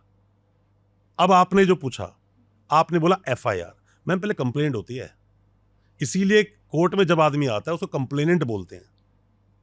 अब कंप्लेंट डिसाइड होगी, वो कंप्लेंट आपकी एनसीआर बनेगी, नॉन कॉग्निजेबल रिपोर्ट बनेगी, या एफआईआर बनेगी, फर्स्ट इंफॉर्मेशन रिपोर्ट बनेगी, या फिर वो सिर्फ एक पर्चा पुलिस की किसी फाइल में दबा के वो बैठ जाएंगे। ये डिसाइड बाद में होता है। एफआईआर तो बहुत बड़ा वर्जन हो गया मैडम। एफआईआर का मतलब एफआईआर एक बार हो गई, अब वो क्वैश होगी, और क्वैश होगी हाई कोर्ट से। ना थाने के पास पावर है, ना सेशन कोर्ट, ना डिस्ट्रिक्ट कोर्ट। एफआईआर कराना और एफआईआर कैंसिल करवाना, जितना मुश्किल एफआईआर करवाना है ना, उतना ही मुश्किल एफआईआर से नाम कटवाना है। एफआईआर जल्दी से नहीं होती। एक रसूखदार आदमी जाए, कुछ छोटे से मामले में एफआईआर करवा देगा। एफआईआर उसके एक्ट से नहीं हो रही है, एफआईआर उसकी जेब की वजह से हो रही है। वो ओके, तो पैसा मैटर करता है एफआईआर कराने के हर लिए? जगह मैटर करता है मैडम। आपका रसूख मैटर करता है, पैसा मैटर करता है, आप कितने पावर में हो वो मैटर करता है। अभी आपके एरिया कोई एमएलए पहुंच जाए कि इस लड़के ने उस लड़की को मेरे सामने आंख मारी, तो लड़के उठा लें, 2 थप्पड़ मारेंगे उसको, शायद कोई मुकदमे बना देंगे ऊपर। अभी वहीं का कोई रिक्शा चलाने वाला चला जाए कि मैं आ रहा था, एक वहाँ पर एमएलए साहब खड़े थे, उस लड़की उन्होंने कमेंट मारा और फेंक के उन्होंने चप्पल मारा, या फिर कुछ उन्होंने किया, कुछ सुनेगा भगा देगा उसको वहाँ से। हमें मैडम से पता है क्या होता है, ये समाज ऐसे ही चलता है। आप समाज बदल नहीं पाओगे। बोलते ना समाज को मैं बदल दूंगा, नहीं कर पाएगा, तो बदल नहीं पाएगा समाज को। बदलने के लिए बहुत से राजनेता आए, जेल जाके वापस घर चले गए, नहीं बदल पाता कोई भी। होता क्या है, आप उसमें कोई बदलाव लाने की कोशिश कर सकते हो। इतना बड़ा भूत बन चुका है ना करप्शन, उसको मिटाना किसी 1-2 के बस की बात नहीं है। ये बस की बात है ही नहीं। अगर ऐसा होता तो रोज करप्शन मिटाने वाले ही करप्शन केस में जेल पहुंच जाते हैं। अब या तो हो सकता है कि उससे बड़ा जो करप्शन करने वाला उसने उसको भेज दिया, ये भी हो सकता है कि नहीं सच में उसका नाम आया हो। इसका आंसर देने वाले आप और हम नहीं है, कोर्ट डिसाइड करेगा। कोर्ट के ऊपर हाई कोर्ट, हाई कोर्ट के ऊपर सुप्रीम कोर्ट, कोर्ट की व्यवस्था ऐसी ही है। पर आम आदमी पिसता था, पिसता है और पिसता रहेगा, वो तो वक्त बताएगा कि क्या हो सकता है, कुछ नहीं बोल सकते, पर ऐसा ही होता है मैडम। तो पैसा और पावर ही मैटर करता है। पैसा पावर बहुत मैटर करता है, बहुत मैटर करता है। ये बात बोलने के लिए कि पैसा कुछ नहीं है, ये बात बोलने के लिए आपके जेब में बहुत पैसा होना चाहिए, तब आप बोल पाओगे पैसा कुछ नहीं है। गरीब आदमी नहीं बोलता ये बात, उनके लिए तो पैसा ही वो कहता है, सब पहले कुछ। पैसा दे, बाद में बात करेंगे तेरे से। सही बात है। ये दुनिया ऐसी चलती है। सर तो अभी पॉक्सो एक्ट के बारे में मुझे जानना है, क्या होता है POCSO act? Protection of children from sexual offences, ये एक्ट है जो कि 2012 में एक्ट आया था। ये आप कुछ ऐसे समझ लीजिए कि चाइल्ड एक्सप्लॉयटेशन जो वर्ड है ना, बच्चों के साथ बच्चों को एक्सप्लॉइट करना, ये पॉक्सो है। किसी ने भी, चाहे तो उसकी माँ ने सेक्सुअली एब्यूज किया हो बच्चे को, बच्चा मतलब 18 साल से कम उसकी एज, बस इतना समझ लिए, लड़का हो चाहे लड़की हो, कोई मतलब नहीं है कि वो लड़का है या लड़की है। अब एक बोलता है कि उस एक फादर ने अपने बेटे को सेक्सुअली एब्यूज किया, पर वो लड़का है, वो कहता है लड़की के साथ तो लड़के थोड़ी होता है, ऐसा नहीं है। लड़का अगर है, लड़की है तो भी केस दर्ज होगा। और इसमें इतने रिजिड प्रोविजंस हैं कि यहाँ नहीं चलता। अभी मैंने थोड़े पहले जवाब दिया था कि मैडम सबूत नहीं है तो आप छूट जाओगे, उसको अब आप अपोजिट कर दो, अपसाइड डाउन टर्टल बोलते हैं ना, कि कछुआ उल्टा हो गया, वो सीधा नहीं हो पाएगा। तो उसी तरह से पॉक्सो का एक सेक्शन है 29-30 आप पढ़ते हो, प्रिजम्पशन की बात करता है। अभी मैंने एक स्टेटमेंट दी थी, an accused is innocent until proven guilty. इसको थोड़ा उल्टा करो, an accused is not innocent until proven, जब तक वो आदमी खुद अपने बारे में एविडेंसेस लाकर नहीं देगा कि सर मैंने तो कुछ किया ही नहीं है, ये झूठा अपराध है, वो बरी नहीं होने वाला, सजा होगी उसे। और सेक्शन 6 बोलता है कम से कम 20 साल की सजा, कम से कम उम्र कैद और फांसी भी है। अब इससे भी ज्यादा डेंजर चीज सुनिए, जो लोग क्या समझना चाहते नहीं और जो नहीं समझते हैं ना, इसलिए तो बोला कि भाई तुम कितनी बड़ी रेपुटेशन में बैठे हो, कितने बड़े ऑफिस खोल के बैठे हो, एक पागल आदमी आएगा और आप पे पॉक्सो लगवा के चला जाएगा। तो इसमें पावर और मनी मैटर नहीं करता? अरे मैडम, पावरफुल लोग ही तो जेल पहुंचते हैं। ओके। इसका मिसयूज बहुत है। बच्चा सिर्फ बोलेगा, मेडिकल में कुछ आए या ना आए कोई फर्क नहीं पड़ता। ऐसी स्टोरी है ना मैम कि ऐसा होता है कि वो पॉक्सो है, तो पॉक्सो मतलब रेप मतलब कि सारी स्टोरियां वो सेक्सुअल टाइप की बनेंगी। हम जब केस को आपको बताएंगे, चलो मैं केस के बारे में 2-4 केस के बारे में बताता हूं, अब आप बताना इस केस में अपराध हुआ कि नहीं हुआ। मान लीजिए कि एक ब्रॉड नाम की ऐप आते हैं, ब्रॉड एक ऐप है जिसके अंदर के सब लोग बैठकर वहाँ ब्रॉडकास्ट कर रहे होते हैं और एक दूसरे को कुछ बोल रहे होते हैं, गाली कर रहा होता है, कुछ कर रहा होता है। वो मतलब 18 ईयर्स के ऊपर वाले ही लोग उसमें एंटर कर सकते हैं। वहां पर किसी ने किसी बच्चे को गाली वाली दे दी फोटो दिखाकर, और वहां पर वो बंदा है ही नहीं जिसपे क्या एफआईआर होगी। एफआईआर लॉन्च हुई है इसके अंदर सेक्शन 12 में। सेक्शन 12 का आप इसी में अगर होता क्या है कि ये पॉक्सो को ऐसे समझिए, टोटल इस एक्ट में 46 सेक्शंस है टोटल। और इसमें ना जो सजा के प्रावधान है, सजा बोलती है इसमें क्या 4, 6, 8, 10, 12, ये 5 सेक्शन सजा की बात करते हैं। उसी का एक माइनस करोगे तो वहां पर उसकी डेफिनेशन दी गई है, जैसे कि 3, 5, 7, 9, 11। 11 एक बात बोलता है, वो बोलता है किसी भी बच्चे को जेस्चर, एक बच्चा सामने बैठा है, मैंने गलत तरीके देखा उसको, इस जेस्चर से मैंने अपराध कर दिया। ओके। छूना तो भी हुआ ही नहीं। एक बच्चा, एक ड्राइवर है, वो डेली बच्चों को पिक करता है, स्कूल छोड़ता है, आ जाता है। या तो जब मौत इंसान की आती है ना तो पूछकर नहीं आती, कोई ना कोई बहाना लेती है। उस आदमी की इस वाली उंगली का ना नेल बड़ा हुआ था काफी ज्यादा। बच्चे को, छोटा बच्चा है, किसी भी तरह से उठाते हैं हम जैसे कंफर्ट हो, वो छोटी बच्ची थी, उसने ऐसे उठाया, उस बच्चे को उठाया तो उसका नेल उसको लग गया। अब बच्चा वो जब घर गया तो उसने घर जाके उसने बोला कि मम्मी मेरे सुसु वाली जगह पे बहुत दर्द हो रहा है। मम्मी ने देखा तो फीमेल है बच्चा छोटा। उसने क्या हुआ, ये कह रहा वो जो अंकल गाड़ी चलाते ना उन्होंने किया। डॉक्टर पास इमीडिएटली गई, उसने बोला रैश है, कुछ ना कुछ मतलब हो सकता है गलत हुआ हो। देखिए ऐसा होता है मैम कि बोलते ना कि अर्थ का कब अनर्थ बन जाए पता नहीं, राम का कब मरा बन जाए पता नहीं। ये स्टोरी दर्ज हुई, माँ ने कंप्लेंट दी, उस लड़के को 12 साल की सजा हुई। पॉक्सो बहुत सीरियस है। अभी मैंने बोला था पूरी जिंदगी जोड़ोगे एक पगलैट कोई मिलेगा जो ऐसा केस बना के हाथ में थमा जाएगा कि जिंदगी जेल में कटवा देगा आपकी। गाड़ी जब आप चलाते हो ना, आप नहीं ठोकते किसी को, सामने वाला आके आपकी गाड़ी ठोकता है। आप तो ठीक चलते हो ना, आपने कौन सी गलती कर दी? अब जितने लोग पॉक्सो में सजा काट रहे हैं, ये मैम आज ऑफेंस होता है। एक लड़की आती है वहां पर, कहती है कि मेरी एज कितनी, 19 साल। जब मैं 16 साल की थी तो मैं घर पे रहा करती थी, तो मेरे चाचा, हम लोग बीच में रहते हैं, मेरे ताऊ जी ऊपर रहते हैं, चाचा में नीचे रहते हैं, तो मैं जब नहीं जाती मेरे चाचा गलती देखते थे। एक दिन चाचा ने मेरा हाथ पकड़ के मुझे खींच लिया और मुझे मोलेस्ट करना मुझे शुरू कर दिया। बड़ी मुश्किल जान बचा के भागी। उस दिन मैं निकल गई वहां से। एक दिन फिर मुझे उनको मिल गई तो चाचा ने गलत काम मेरे साथ कर दिया। कब किया? आज से 3 साल पहले। और उस पे अभी सजा हो गई, केस। उसे सजा हुई है। ओके सर, जब इतना पावरफुल ये एक्ट है तो भी इतने केसेस क्यों बढ़ रहे हैं? आए दिन अगर हम मैम, रील ऐसा होता स्क्रॉल है, करें ना तो यही दिखता है जहर बस। का काम सिर्फ लोगों को मारने के लिए नहीं होता ना, दवाइयां बनती है उससे, बनती है ना।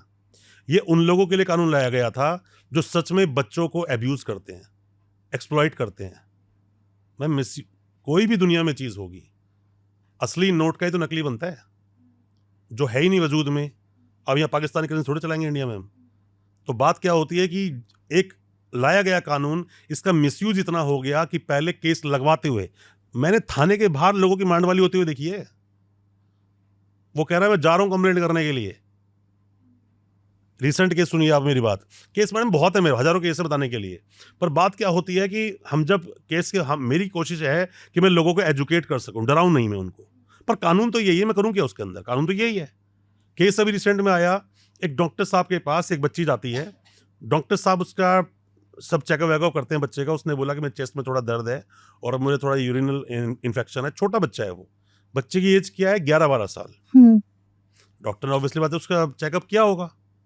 मैडम, चेकअप होने के बाद में स्टोरी ऐसी बनाई गई है कि क्या क्या किया उस बच्चे के साथ में, और मेडिकल नहीं हुआ है, मेडिकल नहीं हुआ उस बच्चे का।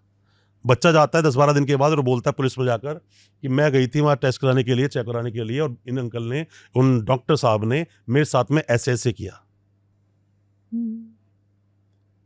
प्राइवेट पार्ट में फिर वो चाहे कोई भी चीज हो, कोई भी चीज इंसर्ट होगी तो वो रेप में जाएगा। अब उस पर केस दर्ज हो गया, केस आगे बढ़ गया। मैं एक बात इसके माध्यम, जब मैंने एक फाइल पढ़ी ना वो, तो मैंने उसमें बहुत सारी कमियां भी देखी कि यार जज लोग भी जब अपने रूल्स को फॉलो नहीं कर रहे हैं, करेगा कौन? कौन करेगा? जब मैं पॉक्सो में क्रॉस करने बैठा होता हूं तो मैं कई बार देखता हूं छोटा बच्चा बैठा, वो अपनी स्टेटमेंट, वो होता किस तरह से, मैं पहले आप थोड़ा सा उसका, क्योंकि पॉक्सो के बारे में लोग बहुत जानना चाहते हैं, बहुत। जब भी मेरे चैनल पर पॉक्सो डालता हूं वीडियो, बहुत सारे लोग कमेंट्स आते हैं। इसलिए मैं हर पॉडकास्ट में बोलता हूं, तुम जो जानना चाहते हो, मैं आपको एजुकेशन दे रहा हूं। आप एजुकेशन में अच्छा स्टूडेंट वो जो आगे बैठ के सवाल पूछता है, सर मैं जानना चाहता हूं, ये सवाल आपके जब वीडियो डालोगे तो कमेंट से आएंगे। अब मैं इसीलिए बोलता हूं कि एक पॉडकास्ट से मैं पूरी एजुकेशन एक एक्ट पे भी नहीं दे सकता। एक एक एक्ट पर 5-5, 6-6 पॉडकास्ट बनते हैं।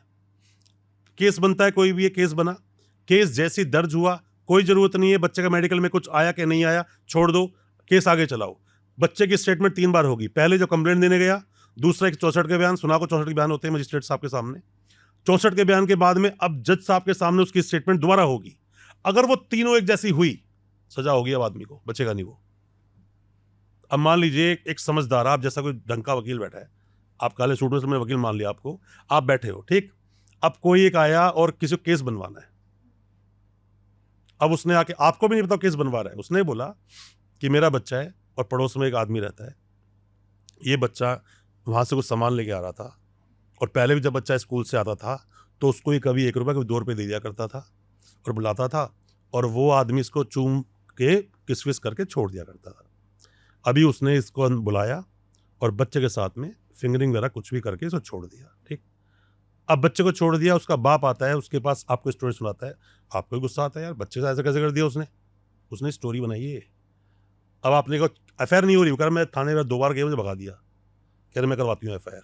आपने फटाफट 112 नंबर पे कॉल कर दिया। 112 पे कॉल होती है, वो ऊपर दर्ज होती है, पुलिस की गाड़ी सीधे घर पहुंच गई उसके, उसने स्टेटमेंट लिखी। पॉक्सो यही बोलता है, एफआईआर करो, बंदे को उठाओ, बाद में सुनवाई करेंगे। उस आदमी को उठाया, जेल में डाल दिया, जेल चला गया वो। अब वो केस आया मुझ जैसे वकील के पास। अब मैंने वो केस देखा, मैंने कहा पहले तो कान खोल के एक बात तू समझ ले, इसमें सेक्शन 29 प्रिजम्पशन बोलता है कि तू प्रूव करेगा।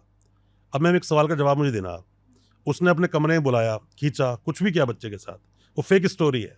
ना सीसीटीवी फुटेज है, ना कोई इंडिपेंडेंट गवाह है, तीसरा कोई गवाही हो नहीं सकती, कोई एविडेंस बन नहीं सकता, मेडिकल तुमने कराया ही नहीं है, मेरे पास स्कोप कहाँ है लड़ने का। अब जब मैं उससे पूछ रहा हूं कि अब मुझे सच बता हुआ क्या, वो बस यही बोल रहा है मैंने कुछ नहीं किया, यही बात बोल रहा है। पर वकील को ना भनक हो रही होती है कि आदमी, वकील ज्यादातर एक केस में अगर एक्सपीरियंस वकील है ना, वो सामने बिठा के बंदे को भाप लेता तूने कांड किया कि नहीं किया। मुझे लग रहा था, ये रियल स्टोरी बता रहा हूँ मैं आपको, जो स्टोरी बता रहा हूँ ये रियल स्टोरी है। मैंने क्या सच बताइए है क्या चीज़, पूरी बात बता, मुझे पता ही नहीं चल रही कहानी क्या है। कह रहा भाई जिस घर में ये रहते हैं ना वो घर मेरा था, और मैंने इस आदमी से लगभग 20-25 लाख रुपए कर्जे पे लिया था अपनी बेटी की शादी करने के लिए। मैं कर्जा चुका नहीं पाया, वो ब्याज लगते लगते 48 लाख हो गया। इसने कब्जा कर लिया क्योंकि पेपर मैंने इसके नाम कर दिए थे। अब मैं रोज इसके पास जाता हूँ कि भाई मेरा घर खाली कर, कि मेरी वाइफ की डेथ हो गई, मैं अकेला हूँ, मेरा एक बेटा है छोटा सा, उसकी बेटी की शादी कर दी है। अब ये घर मेरे पास आ जाएगा अगर मैं क्लेम करूंगा, पर उसने मेरी ऐसी पैकिंग कर दी कि मैं भारी नहीं आऊंगा। डोमेस्टिक वायलेंस में भी होता है ऐसा। सर तो ये यूथ से ज्यादा तो मिसयूज ही लग रहा है मुझे पॉक्सो मैम एक्ट। आपको ऐसा लग रहा है कि मैं डिफेंस लॉयर हूं। अभी आपके सामने एक वकील साहब, मेरी वाइफ भी एडवोकेट है, अगर वो आके बैठ जाएगी ना तो आपको इसी केस की स्टोरी अलग बताएगी। ये वही है कि your 6 can not be my 9 always. हो सकता है पर हमेशा तो नहीं। आप खड़े होकर 6 देख रहे हो, मैं खड़ा होकर 9 देख रहा हूं। अब वकील आगे भी खड़ा होगा ना, कहेगा तुम दोनों गलत हो। क्या क्यों? जहां मैं खड़ा हूं वहां से ना 6 ना 9 है। हम वकील लोग किसी भी केस को उस एंगल से देखते हैं जिस एंगल से आप सोच नहीं पाते हो। जिस केस की आपको बात कर रहा था मैं, डॉक्टर साहब वाले की, डॉक्टर साहब पूरी फाइल पढ़ी मैंने देखो एक्सपीरियंस से केस पढ़ते हो आप, है ना। जब मैंने केस पढ़ा ना तो मैंने केस पढ़ के मैंने पढ़ते ही उसको बोला ये फर्जी केस है तेरा। ये कह रहा वकील साहब अभी तुमने तो बताया नहीं आपको। मैं बता रहा हूँ फर्जी केस है। इसमें 2-3 लाइनें ऐसी लिखी है जो कि सभी केसों में लिखी होती है। ये फर्जी केस है, इसमें अगर फर्जी ना भी हो तो तेरा पुलिस वाला लिखने वाला कोई जानकार है, वो भी ना हो तो वकील साहब के साथ गए थे। और फिर उस केस के बाद क्या हुआ कि उस गवाही चल रही है कोर्ट में, अभी तक एफएसएल रिपोर्ट ही नहीं आई। एफएसएल रिपोर्ट क्या आनी चाहिए? बच्चे के साथ कुछ गलत हुआ, मेडिकल में कुछ तो आया होगा, कोई रिपोर्ट कुछ भी नहीं है उसके अंदर। एफएसएल जैसा कुछ भी नहीं। सीसीटीवी फुटेज को भी ऑथेंटिक नहीं माना गया जब कोर्ट में उन्होंने दिखाया। उसके अलावा एक कोर्ट में गवाही चल रही है, आप जज हो। पॉक्सो में क्या होता है, बच्चा जो गवाही देने आया है ना वो स्क्रीन पे होता है। अगर आप किसी केस में रेप के, अगर कोई इंसान रेप विक्टिम भी आ जाए ना, लड़की है, उसकी 30 साल 32 साल 28 साल उम्र है, तो भी हम सवाल ऐसे ऐसे पूछते हैं कि वो कभी शर्मा जाता है, कभी घबरा जाता है, कभी डर जाता है। ये टेक्निक होती है वकील के सवाल पूछने की। पर पॉक्सो में तो बच्चा स्क्रीन पे है, ना मैं डरा सकता हूं, ना धमका सकता हूं, ना प्यार कर सकता हूं। और सवाल पता है कैसे होता है? वो बच्चा, आपके साथ एक बच्ची बैठी होती है, वो बच्ची है जो स्टेटमेंट दे रही है, आप वहां पर जो बैठे हो वो हो जो कि सरकार की तरफ से एक उसका सपोर्टर मिला हुआ है। अब सवाल कैसे होगा? मैं सवाल पूछूंगा कि बेटा ये बात ठीक है कि आप जिस घटना की बात कर रहे हो वो घटना तो संडे की है, पर बेटा उस दिन तो स्कूल खुला नहीं होता। सवाल मैंने ये पूछा। अब वो सवाल आप तो कैसे पूछोगे? बेटा वकील साहब ये पूछ रहे हैं उस दिन संडे था तो आप तो स्कूल नहीं गए थे उस दिन। मेरे सवाल पूछने में उनके में अंतर है। ये सवाल जब घूम के जाता है ना तो एक ही सवाल के 2 जवाब आते हैं। और कभी कभी मेरे सवालों को इस तरह पूछ जाता है कि वो अपने शब्द उसके मुंह में डाल देते हैं। बेटा ये सच है ना, अंकल उस दिन जब आपको पकड़ के जब अंदर ले गए थे तो वहां पर कोई भी नहीं था? मैंने तो ये सवाल ही नहीं पूछा। मैं ही पूछ रहा हूं कि बेटा ये सच है ना कि अंकल ने आपको जैसे ही हाथ पकड़ा, क्योंकि वहां पर डॉगी से खेल डॉगी आपको काटने वाला था, और वहां से अंकल ने आपको डांट के भगा दिया। अलग सिनेरियो बना देते हो आप। हम सवाल कुछ पूछते हैं, कई बार वहां जवाब कुछ और आते हैं। अब ऐसे में जिसके ऊपर केस हुआ वाई के ऊपर, उस वाई का वहां पे होना जरूरी है। वो बच्चा आइडेंटिफाई करेगा उसको, हाँ यही वो अंकल है। यही लिखा है अपने देश के कानून में, पॉक्सो एक्ट में लिखा हुआ है, जब बच्चे गवाही होगी एक्यूज का वहां होना जरूरी है। मैंने ये लंबी चौड़ी बात बोली क्यों? इसलिए बोली कि इस मेडिकल वाले केस में, डॉक्टर वाले केस में एब्सेंट है ये चीज। ना तो उसको कभी आइडेंटिफाई कराया गया और ना ही वो आदमी अवेलेबल था। गवाही हो गई पूरी, और सजा हो गई उनको। सजा भी हुई नहीं, केस चल रहा उसी है। केस से- वो आए थे मैं डिस्कस करने के लिए, उनको बताया पढ़ के मैंने पूरा केस कि भाई आइडेंटिफाई तो कराया ही नहीं, करा किसने कांड ये? 64 के बयान पे तो था ही नहीं वो आदमी वहां पर। एक ही जगह बनती है जब वो आके उसको पहचान सकती है, वहां पे था ही नहीं। एक होते हैं test identified parade, test identification parade जो जिसको बोलते हैं हम लोग टीआईपी बोलते हैं। किसी भी आप लूट में, किसी भी 307 के केस में, हाफ मर्डर में, रेप में, ऐसे मामलों में आप अक्सर देखोगे, चोरी में वो बुलाते हैं वहां पे जेल में और एक जैसे कई सारे बंदे खड़े करते हैं। फिल्मों देखा होगा आपने, बंदा जाता है कहता है इस आदमी ने किया मर्डर, बोलते हैं ना ऐसे। साथ लाइन में खड़े तो करता है, ऐसा भी आइडेंटिफाई कुछ नहीं कराया गया था। ये केस चल कैसे रहे हैं भाई? थोड़ा सा बाउंसर है मेरे लिए तो। मैं पूछने वाली थी सर, तो इससे बचने के लिए कुछ किया जा सकता है, पर जवाबों से लग रहा है कुछ नहीं कर सकते इसमें। मैंने ना एक्चुअली मैं कोशिश तो मैं कर रहा था कि आपसे कि मैं कोई भी बात वो डिस्कस ही ना करूं जो पहले पॉडकास्ट से बोल चुका हूं, पर बोलना बहुत जरूरी यहाँ पर क्यों है कि अपने देश में जब कानून आया ना पॉक्सो का, क्योंकि पॉक्सो बहुत देर बोल लिया हमने, हालांकि बहुत सारे एक्ट हैं बोलने के लिए। तो पॉक्सो जो कानून आया था उसमें ये बोला गया था, उसी में पॉक्सो के ही लास्ट के सेक्शंस में आप देखिए, उसमें लिखा हुआ है कि पॉक्सो एक्ट आते ही ब्रॉडकास्टिंग की जाएगी, लोगों तक मैसेज पहुंचाया जाएगा, लोगों को बताया जाएगा। आपने पॉक्सो बारे सुना था इससे पहले कभी डिटेल में? या शायद किसने भी सुना होगा, इतनी डिटेल में सुना होगा। पर ब्रॉडकास्टिंग बात करने की स्टेट गवर्नमेंट ने करी है ये बात, तो कहां है वो ब्रॉडकास्टिंग? लोगों को सही मायनों में पॉक्सो के बारे में पता चलना ढंग से शुरू हुआ जब ये रीलें बननी शुरू हुई, जब पॉडकास्ट बनने शुरू हुए, जब वीडियोस बननी शुरू हुई। मैम कोई भी इंसान 5 पेज की किताब को जैसी लेके पढ़ता है, पहला पेज पढ़ते ही नींद आती है उसे। हम रोज इतनी मोटी एक बुक पढ़ते हैं, और वो बुक इसलिए नहीं पढ़ते सारे पेज याद करने, नहीं, उनमें से पूरी पढ़ने के बाद में 10-12 पेज हमें अपने काम के मिलते हैं। सर, तो अभी हम लेडीज की पर्सपेक्टिव पे जाते हैं। जैसे हम लोग वर्किंग वुमेन है, आ रहे हैं, लिफ्ट में आ रहे हैं, 4 लड़के हैं, एक लास्ट वाला निकल रहा है और हाथ मारते हुए चला गया, तो और इतनी फेमिलियर जगह पे हर दिन जा रहे हैं उस स्पेस पे, पर फिर भी हम डर जाते हैं। तो इसके लिए क्या करें? कोई है एक्ट इसके लिए? मैम देखिए ऐसा होता है, लॉ तो बिल्कुल क्लियर है, पर यहाँ पर आप इंटेंशन भी देखोगे ना। अब मान लीजिए मैं किसी लिफ्ट में खड़ा हूँ, बहुत ज़्यादा भीड़ है वहाँ पर, और मैं एकदम से निकल रहा हूँ, और मान लीजिए कि मेरा ये वॉच किसी के दुपट्टे में अटक जाती है, मैं जान के नहीं किया, पर मैंने खींचा तो शायद हो सकता है उसको कुछ हर्ट करे, गलत करे। मैं निकल रहा हूँ, मेरा हाथ गलत जगह किसी के लग जाए, मेरी इंटेंशन नहीं है कुछ करने की, पर वो हो गया। पर ऐसे लोगों का ना, जब आपसे वो इंटरेक्शन होगा ना, तो उनकी आंखें बोलती हैं वो जान के क्या नहीं किया। एक सही आदमी बोलेगा मैम सॉरी मैं गलती से हुआ, ऐसा कुछ बंदा तरीके से बोलता है, और जान करने वाला कुछ स्माइल से अजीब सी पास करके जाएगा। ये ना मैम गॉड गिफ्टेड है, ये खास करके फीमेल्स को, ये आदमियों में नहीं है। फीमेल्स में गॉड गिफ्टेड चीज होती है कि वो आदमी किसी भी मेल से बात करते हैं ना, तो बात करते हुए बता देंगे कि उस आदमी की मंशा क्या है, बैड इंटेंशन पता चल एग्जैक्टली। ये सब लेडीज में होता है, ये मैं नोट किया है। हम जब कॉलेज पढ़ते तो भी हमारे जो साथ में जो लड़कियां फीमेल हुआ करती थी, मैंने वहां भी देखी है वो चीजें कि ये होता है। पर अगर ऐसा हुआ तो मैं पता है कानून भी तो फिर वही बात बोलेगा ना, बर्डन ऑफ प्रूफ किस पर है? आप पर है। देश का कानून ये बोलता है, यहीं पर एविडेंस एक्ट का सेक्शन 106 बोलता है, जिसने बोला वो प्रूफ करेगा। अब आप बोल रहे हैं कि नहीं इससे सच में किया है, तो अब वहां की सीसीटीवी फुटेज लाओ या कोई गवाह लाओ। मामला लीगल है कि अभी सेकंड पार्ट है रविकिशन की, जो एक सीरीज टाइप है, फर्स्ट देखी थी मैंने, वो सेकंड अभी घर बैठ के उसने देख रहा था, उसमें सेम जो आप बोल रहे हो ना, इसका जवाब है उसके अंदर, जिसने देखी, पर उसको थोड़ा सा अलग तरीके से दिखाया गया है, जबकि ऐसा है नहीं। क्योंकि देखो ऐसा होता है कि मैम लोग ना इस तरह की छोटे छोटे जो अपराध है ना, ये अपराध देखने में छोटे हैं, सुनने में छोटे हैं, पर ये अपराध हैं बहुत बड़े।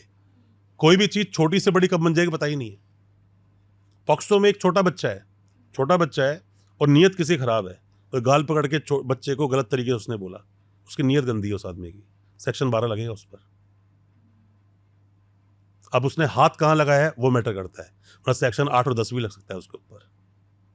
तो बात मैम देखिए ऐसा होता है कि अल्टीमेटली हम सही तो दुनिया सही, हम गलत दुनिया गलत, पर इंसान लड़ना नहीं चाहता।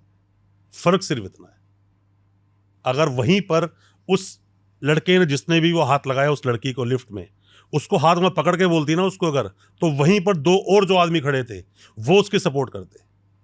अब हमारा जमाना, अब देश वैसा नहीं है, लोगों में मतलब साक्षरता नहीं है, लोग जागरूक नहीं है। आज तो बहुत जागरूक हैं, आप कुछ नहीं करोगे, वो 2 ही लड़के उसको पता नहीं कब कब मुर्गा बनाए थे उसका।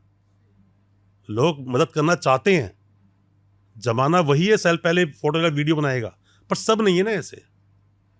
किस में अल्फा ज्यादा मैच्योर हो रहा है कुछ नहीं पता, कौन आपके लिए स्टैंड ले ले कुछ नहीं पता।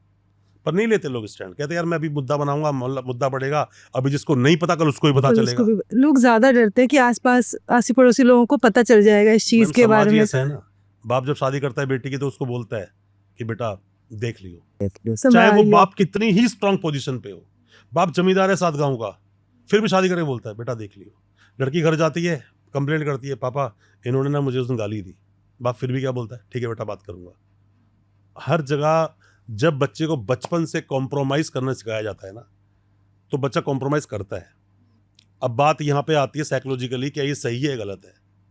मेरी नज़र में बहुत हद तक सही है, पर जब ये कॉम्प्रोमाइज वाला सिचुएशन ज़्यादा एक्सट्रीम चली जाए तो नो कॉम्प्रोमाइज।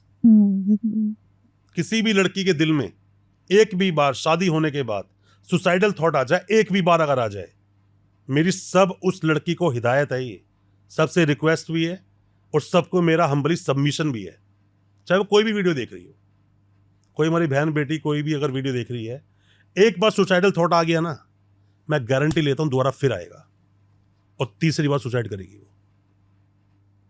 मैंने बहुत अपनी लाइफ में दहेज हत्या के केसेस लड़े हैं, केसेस देखे हैं। हालांकि मैं मैक्सिमम कहां केस लड़ रहा होता हूं, लड़के की तरफ से, बट हम उस केस को जानते हैं। एकदम से सुसाइड नहीं करता कोई, आपके साथ कितना एक्सट्रीम हो जाए आप एकदम सुसाइड नहीं करोगे। वो थॉट आया कहां से? आप किसी अच्छे किसी साइकिट्रिस्ट से आप मिलोगे ना तो बोलेगा कि सुसाइडल थॉट एक बार में नहीं आता। ये जो इंसान बचपन से घुट रहा होता है ना, ये जो बना ना पॉक्सो, आपने मूवी एक आई थी, मैं बोल रहा हूं, उसमें रणवीर हुड्डा था उसके अंदर और ये आलिया थी उसमें, आलिया डियर थी, जिंदगी, नहीं नाम मैं बोल रहा हूँ उसका, ऐसे वो ट्रक ड्राइवर होता है उसके अंदर, है ना? शाहरुख खान। तो उसमें मैंने देखा है वो चाइल्ड एक्सप्लॉयटेशन की जो बात की गई है ना, बच्चे को बचपन में सदमा लग जाता है। एक बार बच्चे को बचपन में डराओ कि बेटा रात को मत छते मत जाना, बहुत अंधेरा है, कोई भूत आ जाएगा ले जाएगा। वो बच्चा जो सुनता है ना एक दो बार तो कान में घर कर जाता है, वो कहता है अच्छा ऐसा होता होगा यार, मेरी मम्मी को बेवकूफ थोड़ी, पापा मेरे बेवकूफ थोड़ी हैं। हमें बड़ा सोच समझ के किसी के सामने कुछ बोलना चाहिए। इसीलिए मेरी तो हमेशा हर इंसान के लिए, मेरे साथ में कोई भी मेरा क्लाइंट आता है ना, कोई भी कितना बड़ा कांड होता है ना, देखो उसने अपराध तो कर दिया, अपराध तो कर दिया, क्या जरूरी है वो अपराधी है? अपराधी नेचर का ही है वो आदमी, और जान के उसने अपराध किया होगा। कोशिश करता हूं उसको पहले मैं काउंसिल करने की, ठीक है सुधरने का मौका तो सब देते हैं, बोलते हैं कितना बड़ा अपराध करो भगवान भी मौका देता है, हम लोग तो इंसान है, कोर्ट मौका देता है। तो ये सब चीजें मैम, देखियो आपको स्टैंड लेना है तो आप स्टैंड किसी मुद्दे पे ले सकते हो, अपने हस्बैंड को तू बोलने पे लड़ाई कर सकते हो, अपने हस्बैंड को नाम लेने में लड़ाई कर सकते हो। हस्बैंड को खाना बनाकर आप नहीं दे रहे हो, खाना बाहर से ऑर्डर वो कर रहा है, उसके बाद भी उस खाने में कमी निकाल लड़ाई आप कर सकते हो। और उसके अगले दिन जाकर कोर्ट में लाइन लगाकर जो रोज खड़े हैं सैकड़ों लोग, उन लेडीज में आप भी खड़े हो सकते हो। लड़ो केस, अपने घर को बर्बाद करो, कुछ साल लगाओ और कुछ साल के बाद ही मिलना कुछ नहीं है, क्योंकि कोई एविडेंस नहीं है ना। सर दूसरा क्वेश्चन ये आता है मेरा, जैसे वर्किंग वुमेन के लिए ये कि हमने काम कर लिया, रैप अप करके हम जा रहे हैं, हम बुक कर रहे हैं टैक्सी, मिल ही नहीं रहा, हमें नीचे जाके खड़े हैं, मिल ही नहीं रहा और सिक्योर फील नहीं कर रहे हैं, तो उस केस में क्या कर सकते हैं? डरे हुए हैं। अभी देखो मैम, आप ऑफिस में हो, ठीक है, हम जहां होते हैं ना उसका रिस्पॉन्सिबल वही होता है। आप अपने घर में हो ना तो उसके रिस्पॉन्सिबल कौन? आप और आपके परिवार वाले। ऑफिस में हो ना तो ऑफिस की सिक्योरिटी कौन देखेगा? ऑफिस का बॉस देखेगा, ऑफिस का मैनेजमेंट देखेगा। यहां पर तो गवर्नमेंट आपके लिए लायबल नहीं है। पर यहीं से मान लीजिए बाहर निकल जाओ, आप लेट तक काम कर रहे थे, गवर्नमेंट खुद बोलती है अगर आप फीमेल से रात को लेट तक काम करवा रहे तो उनको फैसिलिटी दोगे आप पिक एंड ड्रॉप की? गवर्नमेंट बोलती है ये बात। अब मान लीजिए आप निकले हो यहाँ से, रात को 12:30 बज गए, आप निकले वही घर, बहुत सारी लड़कियां मजबूरी में काम कर रही हैं, वो कहती हैं यार मुझे घर चलाना है, मेरा हस्बैंड कैपेबल नहीं है, या फिर मैं डिवोर्स का केस चल रहा है, वो कैपेबल नहीं है, मुझे काम करना पड़ेगा, वो करते हैं अपनी मजबूरी में। 12:30 बजे आप जा रहे हो, आपने देखा कुछ है ही नहीं दूर दूर तक, ऑटो भी नहीं, रिक्शा भी नहीं, मेट्रो बंद हो गई, फ़ोन कर रही हूँ तो मेरा फ़ोन सपोर्ट नहीं कर रहा है चीज़ों को, मैं कैसे करूँ, कैसे पहुँचूंगी? कुछ मिसहैपनिंग हो गई तो इमीडिएटली 112 नंबर पे कॉल करो पुलिस को। मैं बता रहा हूँ आपको, इमीडिएटली कॉल करो और बोलो कि मैं यहाँ से जा रही हूँ और यहाँ पर दूर दूर तक कुछ नहीं है, रास्ता सही नहीं है, मैं इनसिक्योर हूँ और मेरे साथ कुछ मिसहैपनिंग भी हो सकती है, तो क्या आप मेरी इसमें कुछ मदद कर सकते हैं? या फिर मुझे क्या आप जहाँ से कन्विंस मिलेगा वहाँ तक ड्रॉप करवा सकते हैं? पुलिस मदद करेगी। अब यहाँ पे कोई अगर बात बोले ना, पुलिस कोई पिक एंड ड्रॉप सर्विस थोड़ी दे रही है, नहीं। पुलिस का काम है कानून की व्यवस्था बनाए रखना। आप जिम्मेदारी हो उस पुलिस वाले की, उस एरिया में जो थाना लगता होगा ना, उसकी जिम्मेदारी हो आप। हम यहाँ पॉडकास्ट कर रहे हैं ना, अगर यहाँ बॉम्ब ब्लास्ट हो जाए तो पहले लोकल थाने की पुलिस आती है और उनसे ही सवाल पूछता है ऊपर उनका बॉस, क्या हुआ भाई, कैसे हुआ। तो इसीलिए अब वो कोई भी पुलिस वाला अपने एरिया में अपराध नहीं होने देगा। इसीलिए आप थाने बोलते हैं, मैं थाने गई थी, आपने सवाल पूछा था, थाने जाते हैं एफआईआर नहीं करते। अरे भाई, हर एक थाने का एक रजिस्टर होता है, कितनी एफआईआर दर्ज हुई। एक थाने में मान ली 7 हैं, ABCD जितने भी थाने, 1 से लेकर 7 नंबर गिन लो। एक नंबर पे देखे 103 एफआईआर हुई है 1 साल में। दूसरे नंबर पे टोटल 13 एफआईआर हुई हैं। तीसरे नंबर पे 200 एफआईआर, सब ऊपर है 50 से ऊपर, एक पे सिर्फ 13। अब इज्जत, ये रेपुटेशन या किसी को अच्छे सत्कार कौन से एरिया के लोग करेंगे? एक नंबर वाले को। 13 एफआईआर टोटल है, अपराध ही नहीं है वहां पे। अब ये जरूरी नहीं है कि अपराध हुआ ही नहीं, बोलने वाली थी कि ये फैक्ट नहीं है, क्योंकि ये वो अगर जरूरी नहीं है कि अपराध हुआ नोट ही नहीं कर नहीं। रहे ये हैं। भी हो सकता है कि वहां के जो अपराध हुए रिपोर्ट नहीं किए गए। रिपोर्ट नहीं किए गए, ये भी हो सकता है कि रिपोर्ट तो करने आए थे, वो पुलिस वाले ने कंप्लेंट ली नहीं, भगा दिया। बट ज्यादा दिन चलता नहीं है ना मैडम। ये आज की डेट में सब लोग समझदार हैं। एक बंदा गया कि इस आदमी ने मुझे मारा, देखो चाकू मारा, और मैं तो हॉस्पिटल रह के आया 15 दिन, पुलिस वालों ने सुनवाई भी नहीं करी। सोशल मीडिया बड़ा एडवांस है। जैसे कॉल करेगा ना एक पुलिस, एक वकील साहब को, वकील साहब जी इमीडिएटली का एप्लीकेशन लगाएंगे मजिस्ट्रेट को। हर थाने का मालिक एक मजिस्ट्रेट है। मजिस्ट्रेट से पूछेंगे, सर इस डेट को इस घटना पे यहाँ पर ये कांड हुआ, चाकू मारा, सब कुछ गया, इसका MLC तक हुआ। MLC लेकर वो बंदा पुलिस स्टेशन भी गया, पुलिस ने एक्शन क्या किया उसके ऊपर? मैं तो कॉल भी किया था 112 नंबर पे, एक्शन क्या किया? थाने का पूरा थाना सस्पेंड हो जाएगा। थाना सस्पेंड हो हाँ गया। जी। और अगर वो बोलते हो पुलिस वाले, नहीं यहाँ तो कभी आया ही नहीं, और वो कह रहा है मैं 3 बार के मुझे मार के भगा दिया इन लोगों ने, इतने में वकील साहब एक एप्लीकेशन लगाएंगे। परमवीर सिंह सैनी का जजमेंट है 2020 का, कि हर थाने के चप्पे चप्पे पर CCTV कैमरे लगे होने चाहिए। सिर्फ कैमरे ही नहीं कि रातों के नाइट विजन नहीं है, ये सब नहीं चलेगा, नाइट विजन होना चाहिए। ये नहीं कि नाइट विजन तो है पर बोला क्या पता ही नहीं, उसमें रिकॉर्डिंग भी होनी चाहिए, और उसके अंदर बैकअप भी सफिशिएंट होना चाहिए कि 2 महीने पहले घटना है सर, हमारा तो बैकअप ही नहीं है।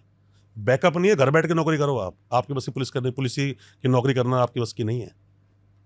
ढंग का वकील आपको अगर मिल जाए ना मैडम, ढंग का वकील, जो वकील साहब सही से केस लड़े, अच्छी नॉलेज रखते हो और केसेस का एक्सपीरियंस हो। अब चाहे आपके साथ कुछ भी हुआ हो या आपने कुछ भी किया हो, वो उस केस की रूपरेखा बदल देंगे। तभी बोलते हैं लोग, पुलिस वाले किसी से नहीं डरते पर अच्छे वकील से डरते हैं। मैम देखो, डरना ना, इसको कुछ इस तरह समझो आप, बोलते हैं ना कि हर सास यही चाहती है कि सत्ता हमेशा उसके हाथ में ही हो, पर बहू अगर समझदार आ जाए ना वहां पर, तो वो सत्ता छीन लेती है। और कोई नहीं चाहता, एक पुलिस वाला सोचता है कि मैं सब इंस्पेक्टर हूं भाई, मैं तो दरोगा बोलते हैं ना इसको, गाँव दरोगा बोलते हैं कि मैं दरोगा हूं यहाँ पर। अरे किस बात का दरोगा है तूने अपनी जिंदगी कितने केस हैंडल किए होंगे भाई? 10, 15, 20, 50, 100, इतने तो 1 महीने में कर लेते हैं हम।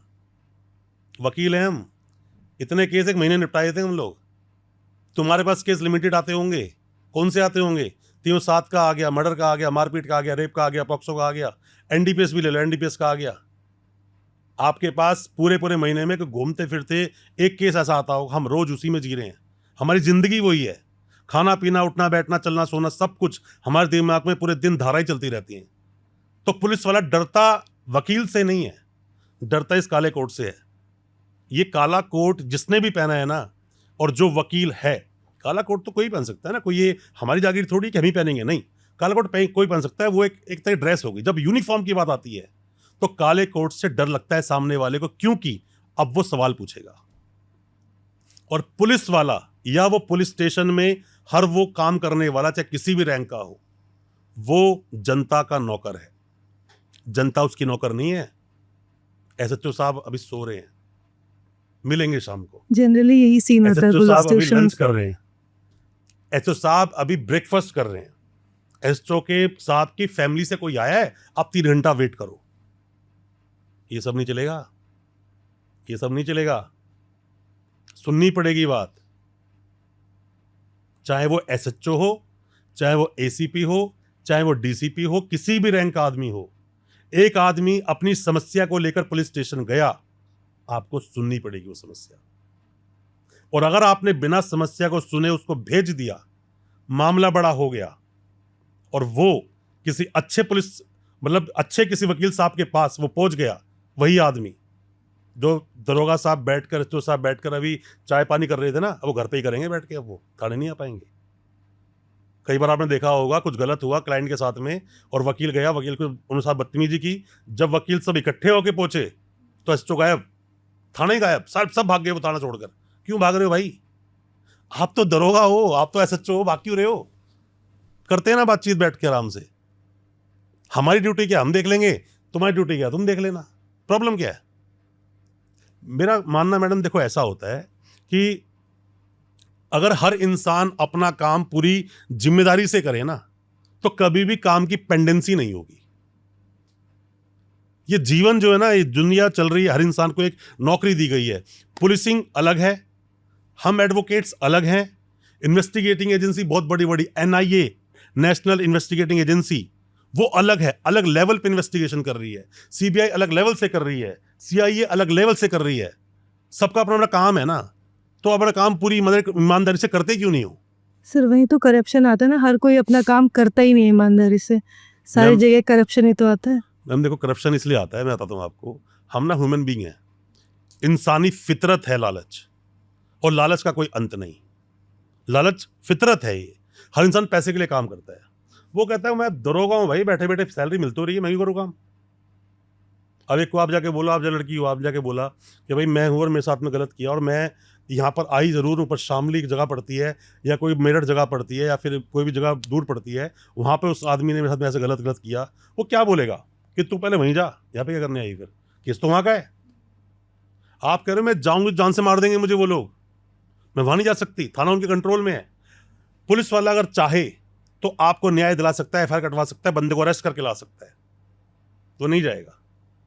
अब मान लीजिए एक जगह पे अच्छा रसूख है बंदे का, और बंदे का उठवाना है कि एक्स नाम की जगह से दूर से उठवाना है, और पैसा जेब में बहुत है उसकी और पावर में भी है। अब वो ऐसी स्टोरी बनाएगा कि वो थाने का सब इंस्पेक्टर छोड़ो, एसएचओ भी जाएगा, उससे बड़ा अफसर भी जा सकता है, जाएगा भी, लेके भी आएगा, केस भी बनाएगा। कोई आदमी अगर ये बोलता है कि नहीं रसूख पैसा नहीं चलता है, तो मैं उसको गलत बोलूंगा। हर जगह नहीं चलता है, चलता है। अगर नहीं चलता है तो पीसी एक्ट है, प्रिवेंशन ऑफ करप्शन एक्ट 1988, जरूरत क्या है उसकी? क्या जरूरत है? आप क्यों बोल रहे हो कि एंटी करप्शन की जरूरत है? अगर पुलिस के अंदर करप्शन नहीं है तो एंटी करप्शन जो ये एक डिपार्टमेंट बना हुआ है, प्रिवेंशन ऑफ करप्शन आपने एक्ट बना रखा है, सेक्शन 8 बात करता है कि डिमांड को प्रूव करो कि उस सरकारी नौकर ने पहले पैसे की डिमांड की, उसको पैसा मिला, और अगर आप बोलते हो नहीं नहीं मैं तो उसके पास गया जब उस जेब में जाके 5,000 रुपये डाल दिए, मैंने डिमांड की ही नहीं, मैंने रिश्वत मांगी ही नहीं, बिना बात के कोई इंसान जेब में पैसा किसी के नहीं डालता। सेक्शन 13 का क्लॉज 1 का ए पार्ट में कंप्लेंट होती है प्रिवेंशन ऑफ करप्शन एक्ट के अंदर, सेक्शन 7 भी यही बात बोलता है, आप कंप्लेंट तो करो। मैडम पता है कई बार तो हम उनको समझा रहे होते हैं जो नींद से उठना ही नहीं चाहता। तो कंप्लेन अगर करें तो फिर वहाँ पे वो एविडेंस मांगेंगे ना, तो एविडेंस कहाँ से लेके आएंगे? यही मैं फिर बोल रहा हूं, सब एक्ट अलग है ना, तो हर एक्ट पे काम करने तरीका अलग है। पॉक्सो में एविडेंस लड़की को नहीं देना, एनडीपीएस में एविडेंस कौन देगा? जिसको अरेस्ट कर लिया वो खुद प्रूफ करेगा, पुलिस ज्यादा एविडेंस नहीं देने। पॉक्सो में लड़की लड़का दोनों ही है ना, सिर्फ दोनों लड़की नहीं है ना, ऐसा नहीं है कि मतलब लड़की है तो लड़की पे केस चलेगा। अब एंटी करप्शन में एविडेंस कौन देगा? एविडेंस अब देगा वो जिस पुलिस वाले पे तुमने एक्शन किया। अब तू बता कि तुझे उसने रिश्वत नहीं दी। ओके, और देखा है बड़े बड़े दरोगा जिसके आप बात कर रहे हो, वो रोते रोते जा रहे होते, चिल्ला रहे होते, मुझे पकड़ लिया, मुझे बचा लो। क्यों? तू थाने का मालिक है, तू तो लोगों अंदर नहीं घुसने देता, तू भीगी बिल्ली बन गया 2 मिनट में जब एंटी करप्शन आई। मैं सबको बोलता हूँ जितने लोग वीडियो देख रहे हैं, अगर पुलिस वाला पैसे मांगे ना, पुलिस वाला छोड़ो, कोई भी सरकारी नौकर अगर पैसे मांगे, कंप्लेंट डाल देना। सेक्शन 13 का क्लॉज 1 का ए पार्ट में कंप्लेंट जाएगी आपकी, और पुलिस वाले को प्रूव करना पड़ेगा कि मैंने डिमांड नहीं की। और आप लोगों को समझना है ना वो चीज, तो सवाल नीचे लिखना कमेंट में, और मैं बताऊंगा सेक्शन कौन सा बोलता है। फिर यहाँ बात कंप्लेंट तो पावर करो। की भी आ जाएगी कि अगर कोई छोटा आदमी है, कोई गरीब है, वो जाके केस कर रहा है, तो फिर पुलिस वाले ही केस भी दर्ज करेंगे सर। मैम इसमें ना एक बहुत बढ़िया मैं आपको जवाब देता हूँ। एक जवाब कई बार दिया है, पर मेरी डिमांड है बहुत सारी ना गवर्नमेंट से भी। मैं कई बार बोलता हूँ जैसे कि पॉक्सो को पढ़ाना चाहिए स्कूल से ही। बच्चा एक 19 साल का लड़का है, 17 साल की लड़की है, दोनों का लव अफेयर हुआ, लड़की नहीं मान रही, लड़की पेरेंट्स नहीं मान रहे हैं, लड़के उल्टे एक दो बार उसके माँ बाप ने पिटाई विटाई कर दी, लड़के लड़की घर से भाग गए। साथ रहना चाहते हैं जिंदगी में वो, पर जब भी पकड़ा जाएगा ना तो लड़का जेल जाएगा, लड़के पे केस दर्ज होगा सेक्शन 6 का, सजा भी होगी। एक ऐसा कानून बच्चे को पता ही नहीं है उसको वो कर क्या रहा है।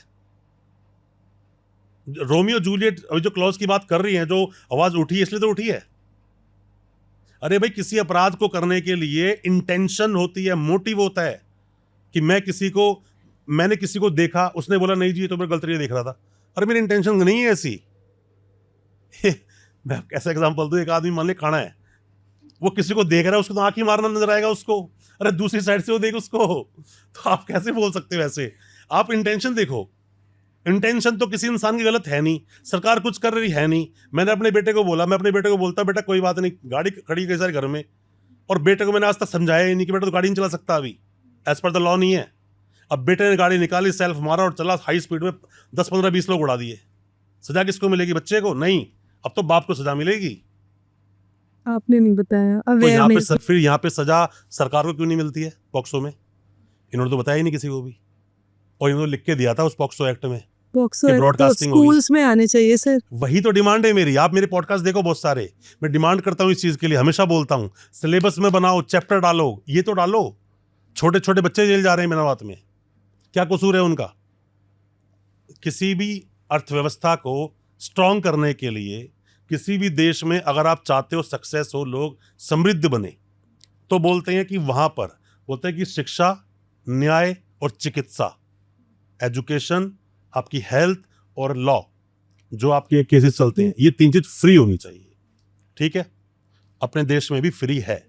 सरकारी हॉस्पिटल है, जाइए इलाज करा लीजिए, सरकारी वकील मिला केस लड़वा लीजिए, और टीचर खड़े हैं जाके सरकारी से पढ़ लीजिए। आपसे सवाल पूछता हूँ, तीनों में से कुछ ही ऑप्शन नहीं चूज आप करते? कहीं भी जाना चाहते हैं तीनों में से? कहीं भी नहीं सर। मैं भी नहीं जाऊंगा शायद। क्यों?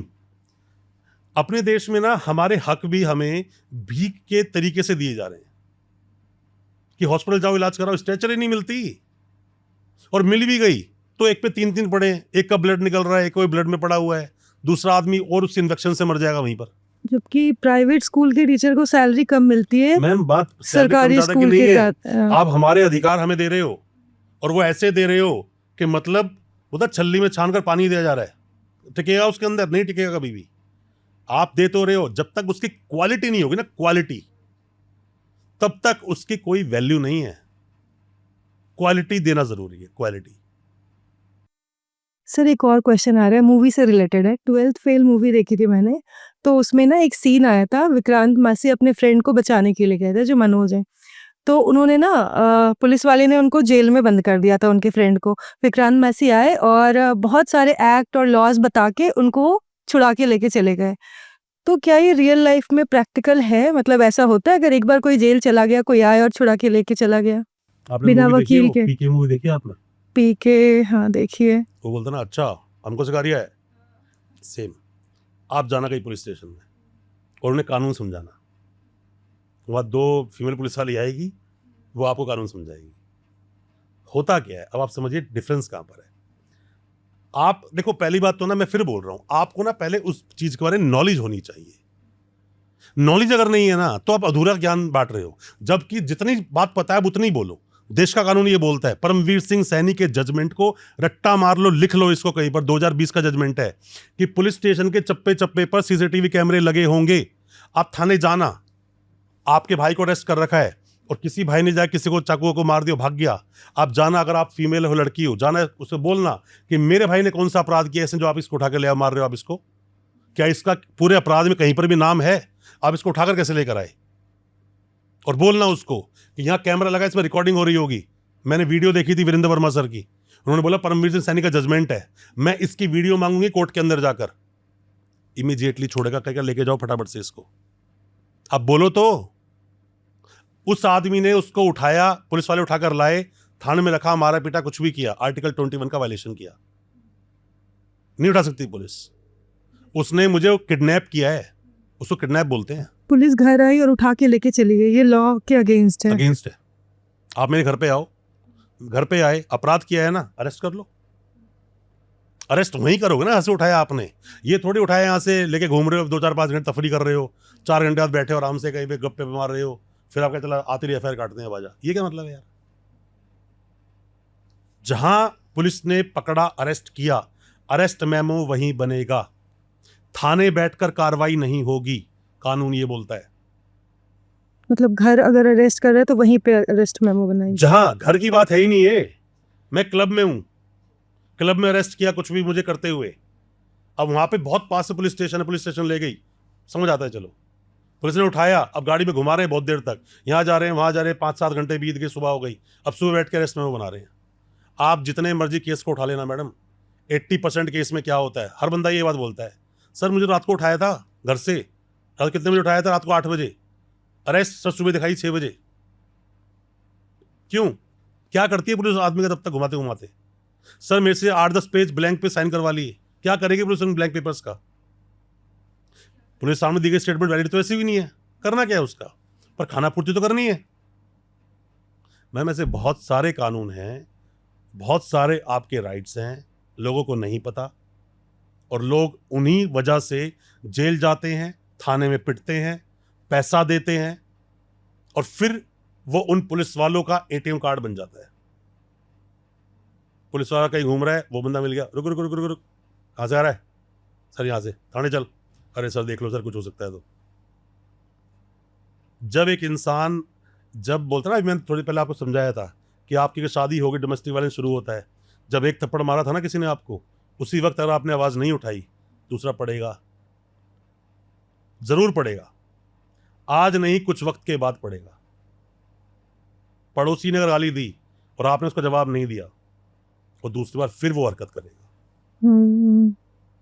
स्ट्रॉन्ग बनना पड़ेगा, अपने एक्ट मैडम लॉज देखिए, का ऐसा जानना होता है, पड़ेगा। दम तो बात में तो तभी इस चीज का डिसीजन मिलेगा, गली के किसी एक नए नए आके लड़के ने गली बदमाशी की और दूसरा बंदा घर से निकला तो पकड़ कर और ढंग से सूता उसको पकड़ के वहां पर, और दोबारा हरकतें नहीं करेगा, और गली वाले इकट्ठे हो जाएं, वो वहां नहीं करेगा हरकत, और नहीं करी तो वो सोचेगा गली तो मेरे बाप की जागीर है, अब तो सब कुछ करूंगा। सोसाइटी होती, सोसाइटी में कोई एक आंटी कुत्ता घुमा रही होती है, सब गाली बकती जाती है, कोई आगे बोलता है उसको गाली बक देती है, अरे उसको बाहर निकालो वहां से।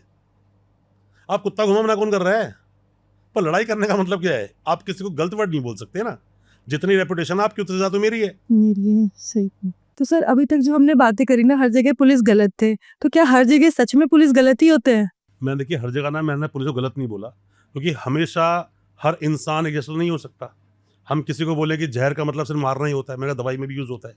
शुगर का मतलब सिर्फ ये आप शुगर ही करते हैं, जरूरी तो नहीं है। शुगर से आपकी बीपी अपना लो और डाउन भी कर सकते हो। अब बात सारी क्या होती है कि मान लीजिए कि पुलिस वाला अगर गलत होगा, तो रात को जब आप जा रहे थे ना रोड से, तो आपने 112 नंबर पे कॉल किया, पुलिस वाले आए आपको छोड़कर आए, उनकी ड्यूटी है। आप ये भी मत भूलो, घर में आप दिवाली बनाते हो तो पुलिस वाले ड्यूटी कर रहे होते हैं। होली पे लोग बियर पी के, शराब पी के हुड़दंग उतारते हैं, और वो पुलिस वाले ड्यूटी कर रहे होते हैं, है ना, उनका भी तो परिवार है ना। बात क्या होती है कि जब भी एक वकील और एक पुलिस वाला जब कोर्ट में होते हैं ना, अंदर कोर्ट का माहौल बड़ा गर्म होता है, और बाहर निकलने के बाद जरा उनसे बात करो, दोनों हाथ मिलाते हैं, बात करते हैं, चाय पीते हैं, क्यों? वो देखिए मैम, एक बात समझिए, हम जितने भी लोग धरती पे है ना, हम सबके सब एक ड्रामा के ना कुछ किरदार हैं। हम कोई सोचे मैं तो जिंदगी जी रहा हूं, ऐसा कुछ नहीं है। कोर्ट भी किरदारों से घिरा हुआ है। मेरा किरदार अलग है, उस आईओ किरदार अलग है, जज का किरदार अलग है, पीपी का अलग है, सुनने वाले का अलग है। इन सब की ऑडियंस बस एक होता है, वो होता है वो क्लाइंट जिसके ऊपर केस चल रहा है, वो डिसाइड करेगा मूवी अच्छी थी या खराब थी, और कोई डिसाइड नहीं कर सकता। पुलिस वाले गलत नहीं होते। पुलिस वाला तभी तो कोर्ट में केस ले खड़ा है जब उसने कांड किया है। हम तो कमियां दिखा रहे हैं, तेरी कमी कहां पर है, हम तेरे को आईना दिखा रहे हैं। अरे भाई, हमारे देश में 100 का मतलब 100 होता है, तू लाया 001, ये गलत है भाई। हम तो ये बोल रहे हैं, कानून जो बोलता है, कानून को समझ। कानून ये बोलता है कि 24 घंटे के अंदर अंदर कोर्ट के सामने पेश करो, और ग्राउंड्स ऑफ अरेस्ट देने पड़ेंगे। अब तूने क्या कर रहा है, तूने अरेस्ट तो कर लिया बंदे को, तू लेके आ रहा है कब, टोटल जब काउंट करे तो 32 घंटे हो चुके हैं। पहला डिफेंस तो मेरे पास ये मिल गया उसकी बेल लेने का, चाहे उसने मर्डर किया हो चाहे रेप किया हो, चाहे एनडीपीएस में, उससे कोई फर्क नहीं पड़ता। दूसरा ग्राउंड क्या मिल गया, ग्राउंड्स ऑफ अरेस्ट दिए ही नहीं तूने। एक आदमी को तुम उठा के लिया है, आदमी पूछा मैं कहाँ से, कह रहा पेरम्बलूर से आया हूँ मैं। पेरम्बलूर कहाँ पर है? पौंडीचेरी से भी कम से कम 250-300 किलोमीटर दूर। तो जब आपने उस पेरम्बलूर वाले आदमी को उठाया तो उसको ना हिंदी आती है ना इंग्लिश आती है। आपने उसको बताया भाई ये अपराध है, तो अरेस्ट कर लिया। वो इंसान है 10 पुलिस वालों के सामने तो ऑब्जेक्शन भी नहीं कर सकता। उसको पकड़ा और लेके जा रहे हैं उसको, अब कोर्ट में पेश कर दिया। अब मैं जैसा वकील वहां खड़ा हुआ है, मैं कहा जनाब पहली बात तो 32 घंटे हो चुके इसको अरेस्ट को, आप अरेस्ट मेमो देख लो। देखा उसने, इलीगल कस्टडी का मामला आ गया, इलीगल डिटेंशन हो गया है मामला। अब इलीगल डिटेंशन के साथ साथ ग्राउंड्स ऑफ अरेस्ट नहीं दिए। कह सर दिया तो देखो ना सर, दिया है हमने। वहां पे लिखा हुआ हिंदी में कि आपका नाम ये है और आपको हमने इस वक्त अरेस्ट किया था और अब हम अरेस्ट कर रहे हैं क्योंकि आपके पास से 2 किलो हेरोइन मिली है। गुड। मैं कहा सर ना इसे हिंदी आती ना इंग्लिश आती, ये साइन किसने करे नीचे? जज बोलेगा क्योंकि देश का कानून तो यही बोलता है कि आदमी को ग्राउंड्स ऑफ अरेस्ट उसकी लैंग्वेज बताओगे आप। तो अब यहां पर सब कुछ ठीक है ना, कांड किया है ना, अपराध किया है, सब कुछ किया है ना, पर मैं उसको ले आऊंगा यहाँ क्वेश्चन ऑफ लॉ पे बेल करा के। तो यहां पर क्या मैं गलत हूं या पुलिस गलत? हम दोनों गलत नहीं है। मैं ड्यूटी कर रहा हूं, पुलिस अपनी ड्यूटी कर रही है। तो मेरा कहने का मतलब ये नहीं है सारे पुलिस वाले गलत है, वो ड्यूटी कर रहे हैं, पर उस ड्यूटी में जो कमियां निकालते हैं वो हमारा काम है। तो कुछ ये मान लीजिए पुलिस वाला कितनी तबीयत से चार्जशीट बना ले, हम कमी निकाल देंगे उसमें। पुलिस का काम है उसकी इन्वेस्टिगेशन पूरी चार्जशीट बनाना और हमारा काम है उसमें कमियां निकालना। तो अभी ना हमें खुद को प्रोटेक्ट करने के लिए, अवेयर रखने के लिए कौन से टॉप 3 या 4 लॉज जानने चाहिए हमें, जो हर एक इंसान को बहुत जानना सारे चाहिए? हैं, बट मैं इतना ये बोलूंगा अपने देश के पूरे कानून का जो जेस्ट है, जो रीढ़ की हड्डी है ना, वो है कॉन्स्टिट्यूशन ऑफ इंडिया। हर एक पॉलिटिशियन उसी पर मुद्दा उठा रहा है, संविधान खतरे में है, संविधान खतरे में है। संविधान के शायद सारे सेक्शन, सारे जो आर्टिकल्स उनको पता भी नहीं होंगे। अब ये आर्टिकल्स में ना मैम आपको ना पूरे इसको जानने के लिए ना 4-5 आर्टिकल बोलता हूं, उनको समझ लो, आप देश का कानून समझ जाओगे। आर्टिकल 19 को डिटेल में पढ़ो, आर्टिकल 14 को डिटेल में पढ़ो, आर्टिकल 21 को डिटेल में पढ़ो। जब आप ये 3 चीज पढ़ लोगे ना, हालांकि इसमें और भी बहुत सारे आपके फंडामेंटल राइट्स हैं, जैसे कि हर इंसान को आज़ादी अपने धर्म का, कि धर्मनिरपेक्ष अपना देश है ना, तो आप अगर सिख धर्म से आते हो कृपाण रख सकते हो। मैं पंडित हूँ, अगर मान लो पंडित हूँ तो मैं अपनी चुटिया रखता हूँ ना, बोधी रखता हूँ अपने यहाँ पर, तो मैं तो अपने उसी में रहूँगा। आप मुसलमान हो, अपना मुसलमानी धर्म निभा सकते हो। तो जो उस धर्म में है वो चीज़ें आप कर सकते हो। हमारे धर्म में यज्ञ है तो मैं यज्ञ करूँगा, उनके धर्म में अगर बकरा काटना है तो वो काटेंगे। उसके धर्म की जो असली में जो पावर है ना हमारे देश के कॉन्स्टिट्यूशन ऑफ इंडिया की, वो यही है। सरदार जी को अगर कृपाण रखने का दिया है अधिकार तो रखेंगे। आप चाकू लेके घूम के देखो, ऐसे आपको रोक देंगे। पर इन सब के साथ में कुछ देखो, फंडामेंटल राइट जानना जरूरी नहीं है, साथ में फंडामेंटल ड्यूटीज को भी जानना जरूरी है। बकरा काटना तो है, पर तू मेरे घर के सामने नहीं काट सकता। अपने घर में जाओ और काट, जो करना कर। यज्ञ करना तो है, तो क्या पुलिस स्टेशन में बैठे करोगे? कृपाण ले जाना सही है, MRI मशीन में लेके भी साथ जाओगे? मैडम बात क्या है, जो आपके ऊपर जो देश ने कानून बनाए हैं ना, वो आपकी भलाई के लिए ही बनाए हैं और दूसरे को हर्ट ना हो इसलिए बनाए हैं। ये 3 जानने के साथ साथ में आपको ये पता होना चाहिए कि कब रिट लगाओगे और कब आप उसके अंदर PIL में जाओगे। रिट क्या चीज है? रिट 5 तरह के रिट हैं और आपको सारी एब्सोल्यूट आजादी दे देती है। कोई आपको कमरे बंद नहीं कर सकता, कोई इंसान आपसे फालतू सवाल नहीं पूछ सकता, कोई आदमी आपके ही खिलाफ आपको ही गवाही देने पे विवश नहीं कर सकता, एक मर्डर की 2 बार सजा नहीं दी जा सकती। रात का सोने का आपने मूवी देखी सलमान खान की, उस सलमान खान में एक नाम तो मैं उसका भूल रहा हूँ, उसको बहुत बड़े उसमें समुद्र में ले जाते हैं, उसमें एक जहाज में, और सोने नहीं देते उसको। वो कहते नहीं सोना नहीं है, सोना नहीं, मार देंगे ये लोग। ये जो सोने ना देना है ना, फंडामेंटल राइट का वायलेशन है। एक लड़की शादी करके गई है ससुराल में, उसको खाना पानी ना देना, ये उसके आर्टिकल 21 का वायलेशन है। अभिव्यक्ति की आज़ादी मुझे है बोलने की, इसलिए इतना कुछ बोल पा रहा हूँ। अगर ये नहीं होता ना, आप बैठ के पॉडकास्ट में सवाल पूछ पा रहे हो ना, अपने देश का एक प्यादा सा आदमी जेब में चवन्नी नहीं है और प्रधानमंत्री को चोर बोल देता है और पुलिस उसको अरेस्ट भी नहीं करती। ये है आपके फंडामेंटल राइट्स की पावर। और दूसरी कंट्री में इलेक्शन तक नहीं होंगे और वहां का राजा चूज हो जाता है। इसको बोलते हैं कि आप किस देश में हो, वो किस देश में, आपको कितनी परमिशन है। इसीलिए हमारे देश में बार बार कम्युनल राइट्स हो जाते हैं।